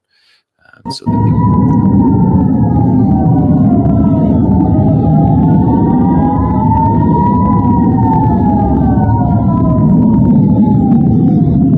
that flying over Palestine. That's the new equation that happens dozens of times, literally a day. And so once again, Hezbollah responded with a psyop. If we look at number 16 here, as this one ends, watching them fly through the sky, a single drone, and it cites channel 12. Today, we once again witnessed how a single drone over the span of more than 20 minutes forced tens of thousands of residents into fortified shelter, as well as the difficulty in intercepting this drone. Because they fly around, they can't find the drones. They're not in their radar signature. They're flying too low, too slow. They're fiberglass. They don't have a heat signature. They can't dial down their radars to be too sensitive that you catch a flock of birds. So that's why we see them. They have to be shot down by multi-billion-dollar fighter jets like the F-35 that chases them all over. And of course, we've seen helicopters chasing them and not being able to hit them. So number 17, this is a qualitative attack. This is a Fajr 3 rocket attack on Haifa Naval Base, Stella Maris. This is off near Haifa, and this is also the Atlit base. They're side by side, and these bases are the host of the 𝐓𝐡𝐞 13, Flotilla 13. This is the premier IDF naval commandos. Flotilla 13, they did such heroic operations as sacking Shifa Hospital. You may remember them. They also then went across the street and sacked the Palestinian Legislative Council in Gaza City. But these are their clandestine, their secret special forces that you're not supposed to know that's their base. And then Hezbollah gives you these renderings of these bases here at Atlit. And then drone launches, qualitative drone swarm launches aimed at the base. And then this one gives us a nice onboard camera of the drone striking the base or aiming at the base before it gets shot. So 18 is also another drone swarm. This was a qualitative increase that happened 2 days ago. This is Hezbollah striking the Hatzor air base outside of Ashdod. So now we're in southern Israel. Now we're closer to Gaza than we are to the Lebanese border. And you can see the Hezbollah operatives launching this drone swarm at the Hatzor base. And this base is a missile defense Israeli UAV, unmanned aerial vehicle base, but it's also a joint U.S. Air Force Operations Command Center that was built a few years back in 2021 at this base. So they're picking these bases. They're picking them for the right reasons in military terms. And what you're seeing here is the first cruise missile. This is the debut of the 𝐓𝐡𝐞 cruise missile that we're seeing launched in this war. So Hezbollah introducing new weaponry this late in the war at a target that is a qualitative target. If we do number 19, one last barrage. This was again yesterday, Sunday, 51 attacks. This was one of the 51 attacks. We're going to watch drone swarms here take off first here, aimed at Tel Aviv again. And then we're going to watch Fadi 6 and Qadr 2 precision-guided missiles.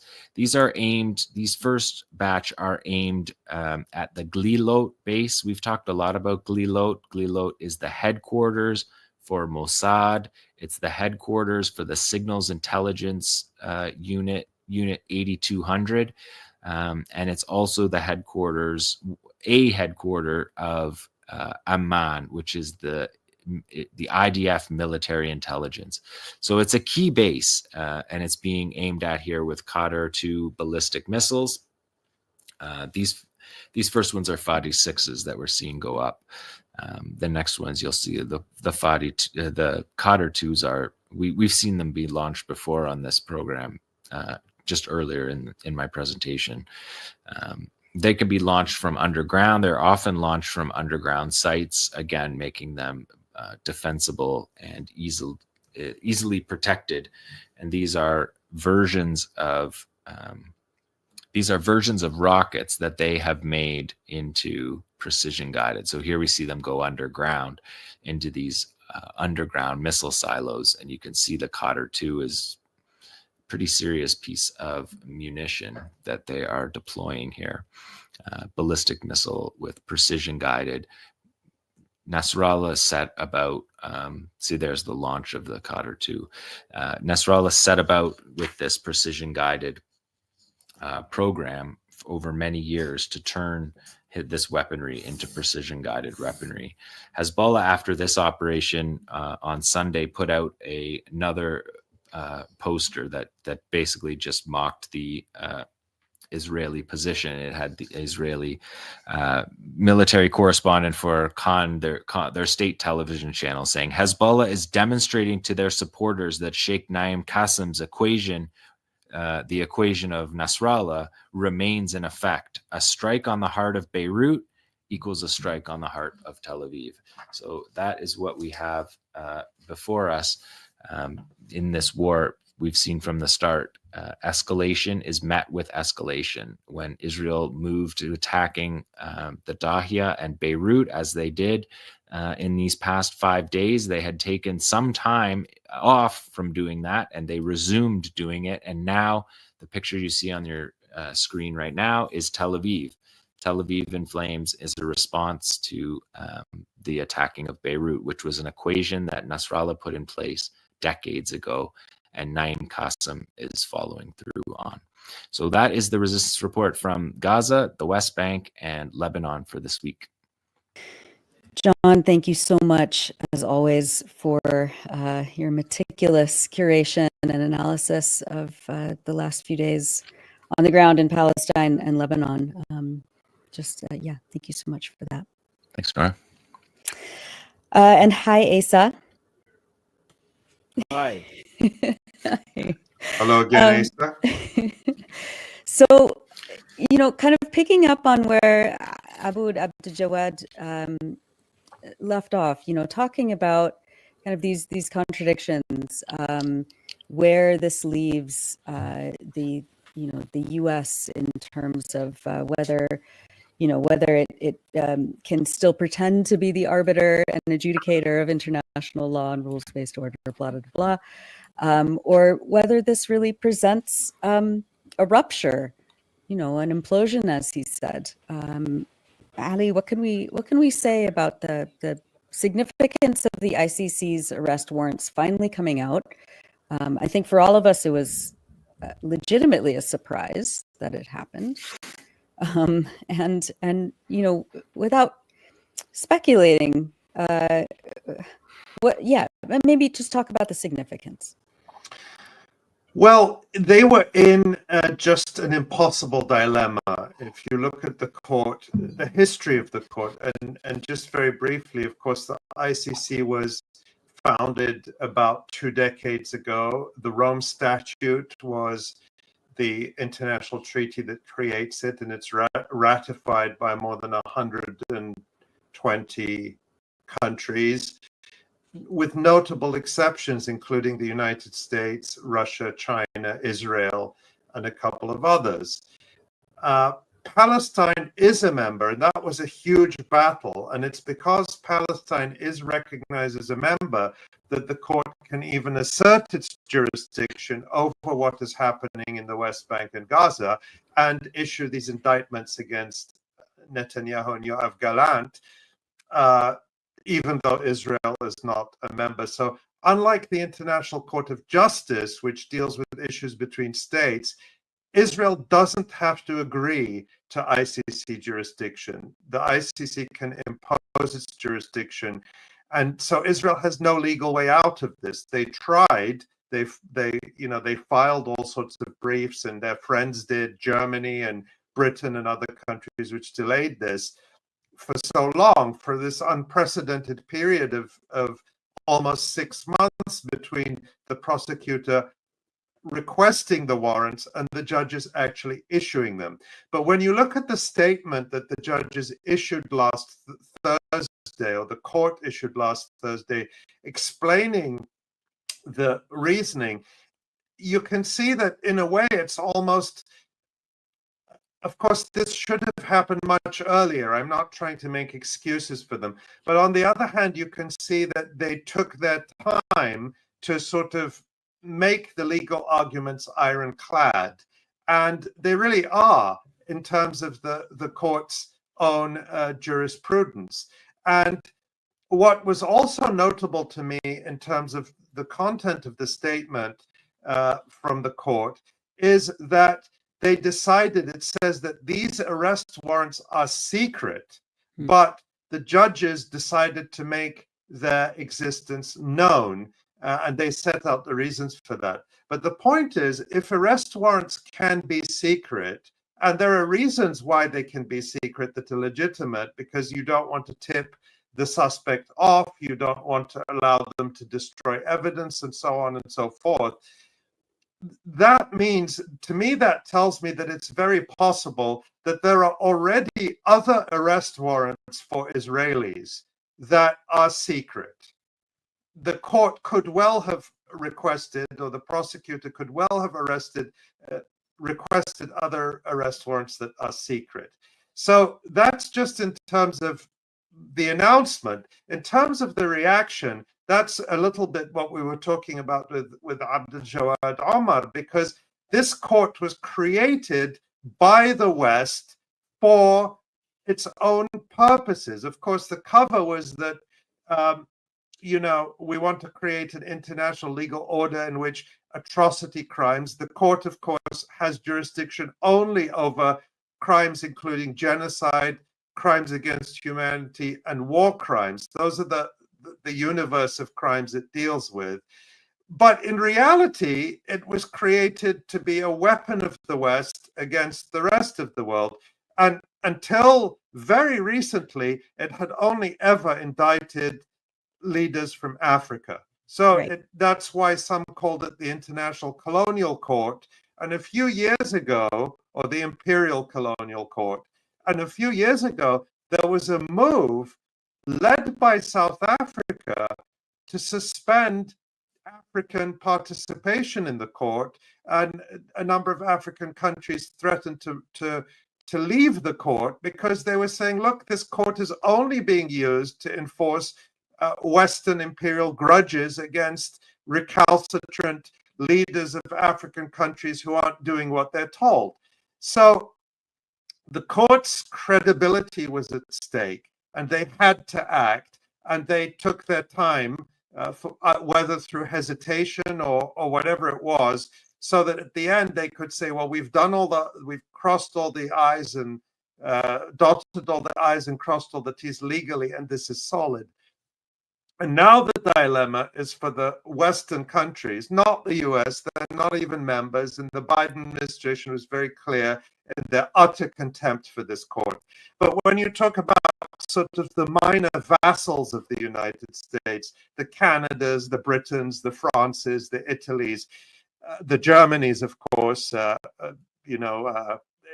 there it's been a very mixed bag. The immediate reaction is that they have to come out and say, we are obligated by law, by the treaty we've ratified, the Rome Statute, and which we've incorporated into our domestic law. We have no choice but to act on these warrants if either of these suspects, Gallant or Netanyahu, come into our jurisdiction. But some countries have said that. Italy said that. France said something close. Canada said that, which was a surprise, given how I think Justin Trudeau made up for it by calling anti-Netanyahu protesters in Montreal this weekend, calling them anti-Semites. I think that was his effort to compensate for that. Penance, yeah.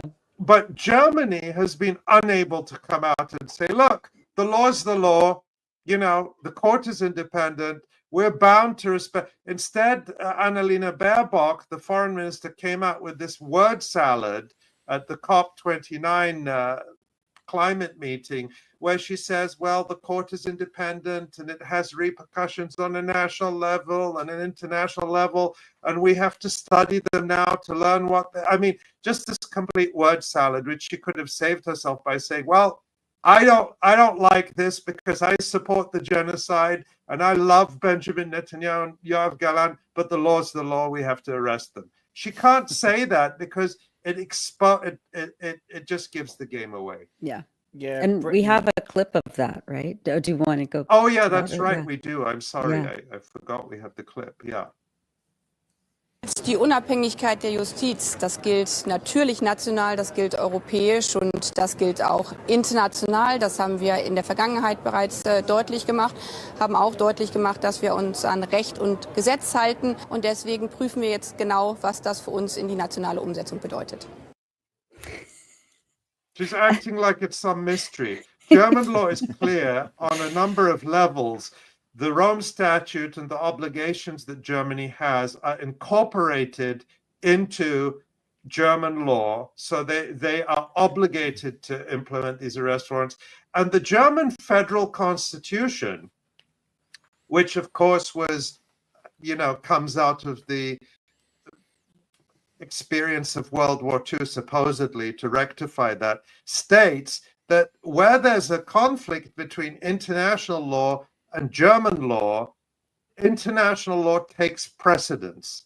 That's in the German constitution. Of course, there is no contradiction here because both German law and international law are very clear that Germany is required to abide by these arrest warrants. But you wouldn't know it from listening to the foreign minister of Germany. No. Yeah, Britain is also trying to sort of square this circle somewhat, although they're taking less of a word salad and more of a no comment approach. From what I've been able to see, the Home Secretary 𝐓𝐡𝐞 has refused to comment on it. And today there's this story about David Lammy, the Foreign Secretary, who was asked about it at the G7 meeting in Italy, and there's just a very, very brief comment on it. And I've seen lots of headlines on social media saying Britain has said that they would arrest Netanyahu. I mean, if you look at what he actually says, it's actually, to me, it's a lot more ambiguous. But I'll read it out here, and people can decide.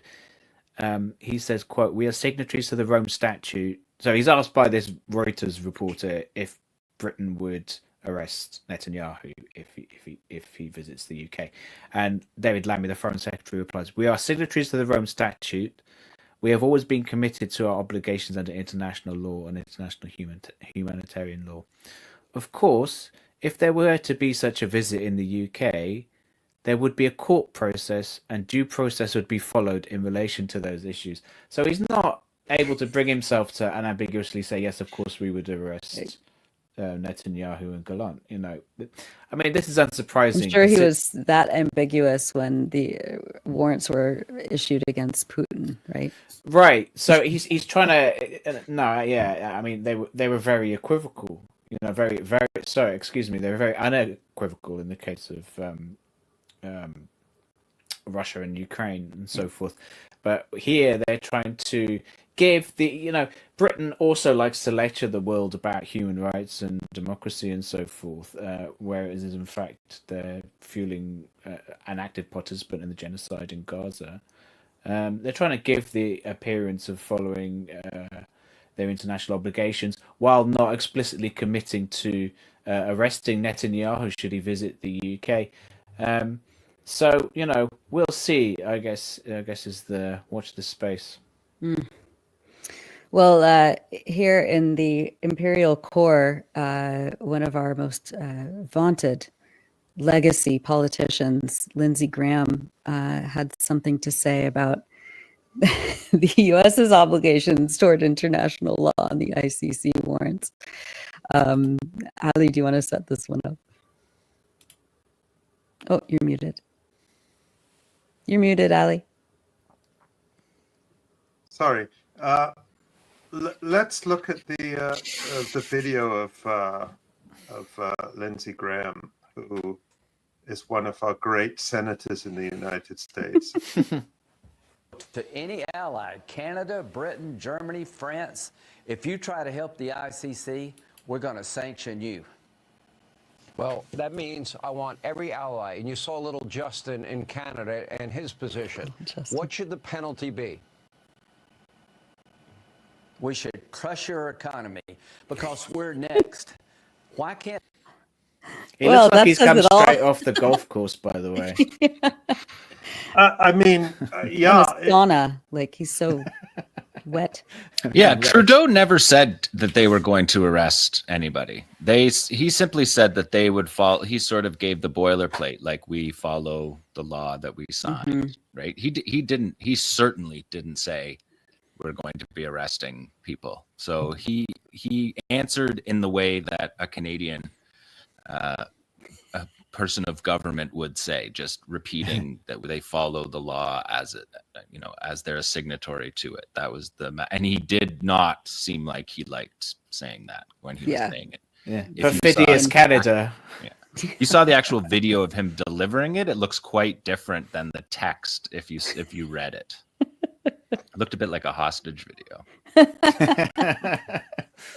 And that underscores the point, John, which is that of their dilemma, because they cannot at the same time say that they are countries that uphold international law and human rights and butter tots like Canada, while at the same time just brushing these arrest warrants aside. But saying follow the law is good enough in a sense, because the law is they have to arrest him, and the Rome Statute is unambiguous about that. And to go back to what Asa said about the British Foreign Secretary saying, "Oh, there would be a procedure in this country," meaning Britain. Well, of course, they would try to drag it out at that stage too. So supposing Netanyahu were to be arrested in the UK, there would then be a court proceeding in the UK, and he could even be released on bond, which would be very unwise, because then he could escape. And so the point is, there are all these ways for these states to make it appear as if they're following the law while aiding and abetting an escape, which we've seen before in cases of Israeli war criminals who, for example, arrived at London Heathrow Airport, and British authorities, there were courts that were coming with warrants or coming with summonses to investigate them for war crimes, and British authorities effectively tipped them off or helped them escape. So something like that could happen here. So, but just back to Lindsey Graham, I mean, I don't know. I think it would be wonderful if we could see the United States and Britain and France and Canada effectively going to war against each other. Not a shooting war, but at least an economic war. I mean, it would hasten the decline of the American empire. And what were Lindsey Graham's words? And maybe that's why Justin Trudeau appears so nervous in the video, which we can actually show now. Yeah, let's see that. His hostage video. Issued warrants for Prime Minister Benjamin Netanyahu and his former Defense Minister Yoav Gallant. Canadian law enforcement is obligated to arrest them should they come to Canada. Will you allow that to happen, or will you step in to prevent an arrest? First of all, as Canada has always said, it's really important that everyone abide by international law. This is something we've been calling on from the beginning of the conflict. We are one of the founding members of the International Criminal Court, the International Court of Justice. We stand up for international law, and we will abide by all the regulations and rulings of the international courts. This is just who we are as Canadians. At the same time, we need to keep working to solve this terrible situation. We need to see aid flowing in to people who are facing famine and disease. We need to see all the hostages released. We need to see Hamas lay down its arms. We condemn Hamas for its continued actions. We need to see a ceasefire that protects civilians. We need to get back on track towards a two-state solution with a peaceful Israel living alongside a peaceful That's enough. Palestine. These are things. I mean, there's a couple other interesting things to say about it, though. The warrant for Mohammed al-Deif, the chief of staff of the Qassam brigades, Israel's been saying he's been assassinated. Obviously, the ICC found not a shred of proof of that, because they would have pulled the warrant for him. So that's interesting. And the other point to remind people about Qassam and Hamas's position on this is that they had previously welcomed a court proceeding that allowed them to defend themselves against the lies that were told after October 7th, and that bring evidence.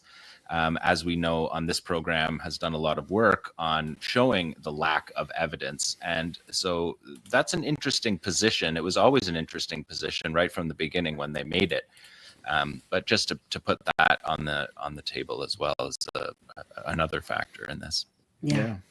I think one sort of key point that we should make about this too, of course, we would all like to see Benjamin Netanyahu and Yoav Gallant and many, many more Israelis involved in this genocide dragged off in shackles and brought before the court. And that would be some measure of justice for sure. That is probably unlikely to happen soon. You never know, but we can assume that Netanyahu and Gallant, at least, are not going to test they're not going to necessarily try their luck with some of these states that have said they'll abide by the law.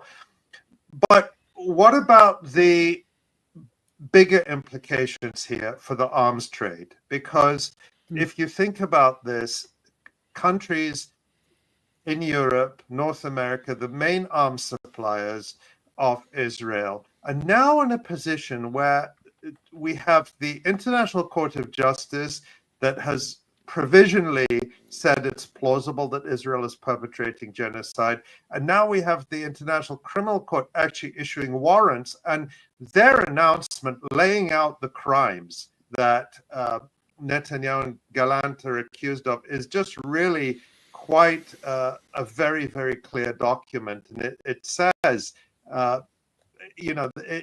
it accuses them of, it says, the chamber found reasonable grounds to believe that during the relevant time, I'm just skipping ahead, there are reasonable grounds to believe that both individuals intentionally and knowingly deprived the civilian population in Gaza of objects indispensable to their survival, including food, water, and medicine, and medical supplies, as well as fuel and electricity, from at least 8 October 2023 to 20 May 2024.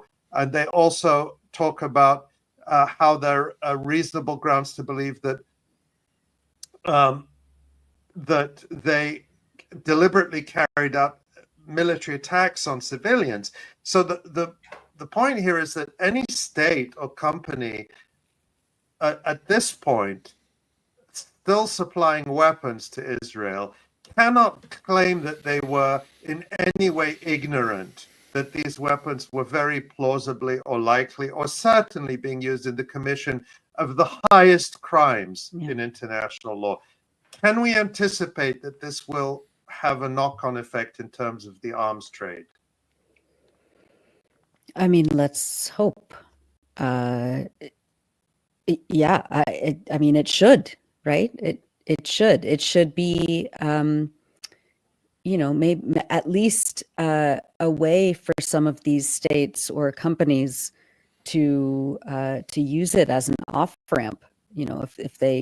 If they were kind of on the fence about continuing to supply Israel with, these bunker busters and these, unbelievably horrific missiles. I mean, maybe this is the way that they do it, because, as you said, they could be implicated, and I mean, in a just world, we would see also the heads of these weapons companies and the entire Biden-Harris administration also have to answer for their crimes in aiding and abetting this genocide, not just, again, for the last 14 months, but for decades. I don't know. I mean, hopefully, what did Lindsey Graham mean by "we're next"? Don't threaten us with a good time. I think that was supposed to be some sort of warning intimidation. God forbid U.S. should have to answer for any of this. But I don't know. This is the advantage. Yeah.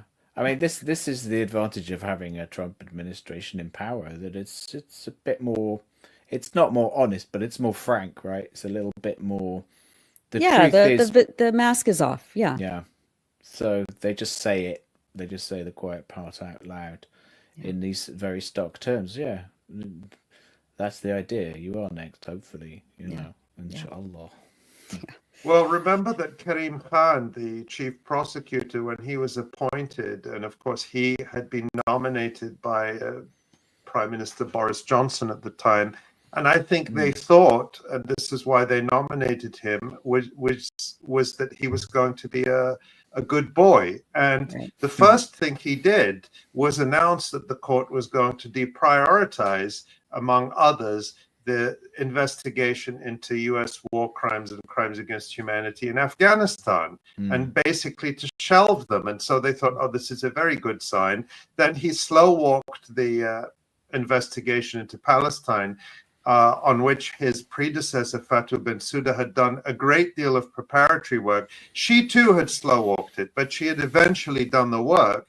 And it was only, how long, 6 months into the genocide, that he finally applied for the arrest warrant. Actually longer, it was in May. 8 so months. we're talking 8 months into the genocide that he applied for the arrest warrants, and only for Netanyahu and Gallant. So Karim Khan did everything he could do to slow this down, but he ultimately couldn't maintain the credibility, even the facade of credibility of the court, without doing this. So yeah, Lindsey Graham is right. This could lead to the court becoming what it's supposed to be on paper, which is an independent global judicial body, but was never really intended to be by its founders. And that's the thing that Lindsey Graham is really worried about now. Yeah.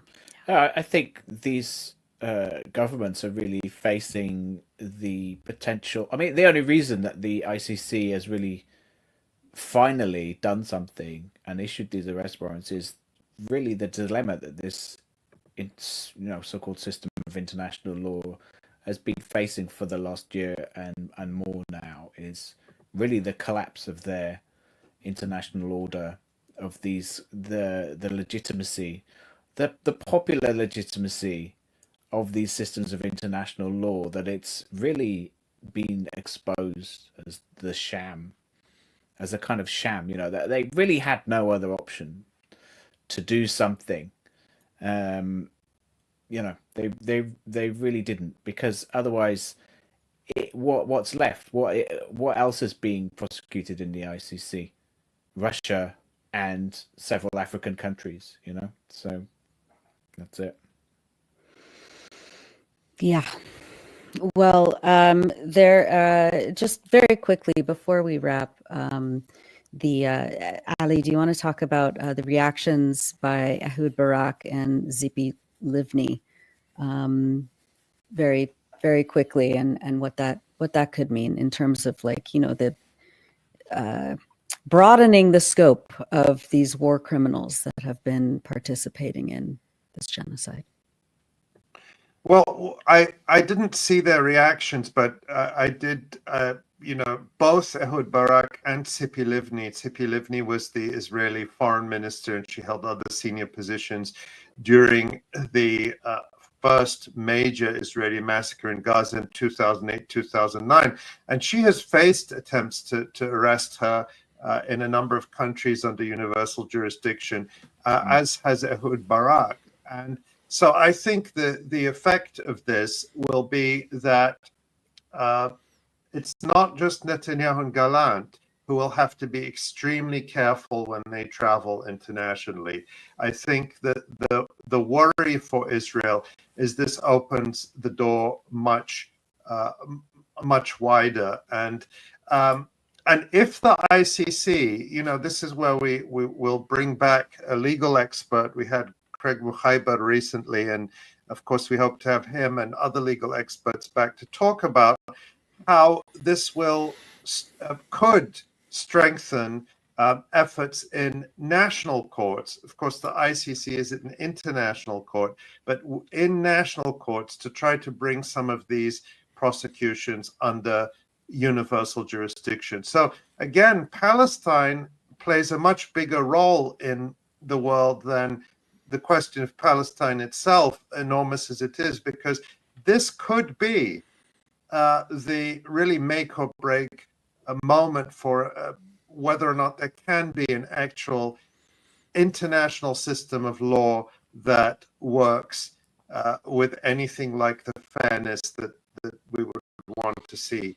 That's the test here. That's what's at stake here. And so we will see. Well, thanks, Ali. Thanks, everyone. Before we end, Ali, did you want to say a little bit about the fundraising period that we're in and how our listeners and viewers can help support the operations here at EI and also specifically our writers in Gaza? Yes, thank you, Nora. Of course, as I've said before, this end of the year period, the last month and a bit of the year, is when we raise most of the resources we need to carry out our reporting, our journalism, our analysis, these live streams, really for the whole of the following year. And already many people from almost every country have gone to electronicintifada.net and clicked donate now and made a gift. Or if you're watching this on YouTube, there are links in the description below where you can make a gift. And your donation is what supports everything you see at the Electronic Intifada and everything we've done over the last year. That includes the really groundbreaking journalism we did debunking Israel's lies about October 7th, the mass rapes hoax, the reporting we've done on the Hannibal Directive, showing how Israel actually killed many, if not most, of its own people on October 7th. The unique analysis we get from Jon Elmer every week, and that we just saw in terms of what is happening with the resistance on the ground. Of course, the incredible reporting, personal writing, and analysis from our colleagues, our friends in Gaza is all supported by our readers. And the reason that we're able to tell the truth about what's happening without fear or favor is because we're independent, and that independence comes from the support we get from our readers, our listeners, our viewers. And this coming Tuesday, which will be, gosh, I have to get my calendar out to even tell you what the date is, which will be December 3rd, is what's called Giving Tuesday in the United States. And it's really just a day to support all of the organizations that you believe in, whatever causes you believe in. That's the day to really show that support by making a gift. And I will be doing that with many of the organizations I support. And I hope one of the organizations that will be on your list for Giving Tuesday is the Electronic Intifada, to support the work we are doing and will do in the coming year. Thank you so much. And yes, as always, go to electronicintifada.net to sign up for our email list, to make a donation, and to read the incredible amount of features and analyses, book reviews that our contributors publishing. Yeah.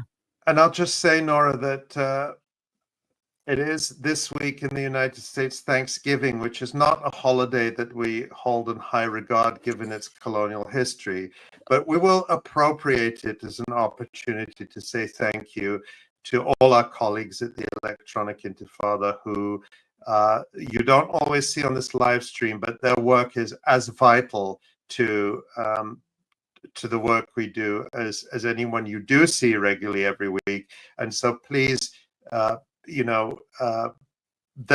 work is also vital to what we do at the Electronic Intifada. And it's an opportunity to say thank you to everyone who's already supported us, who is doing so with a monthly gift, and just to thank everyone again for all the incredible uplifting messages of support you send us, and sometimes send for our writers in Gaza. And when we're able to pass those on to them, we do, and they appreciate it very much as well. Yeah, they do. Tamara Nassar, thank you so much for your direction and production. Of course, Maureen Claire Murphy, our senior editor, for pre-production and writing, Michael Brown for fact-checking, Ali Gerzon for social media production, everyone at the Electronic Intifada, Asa, Ali, and John, thank you, and we will see you next week. Thanks, everyone.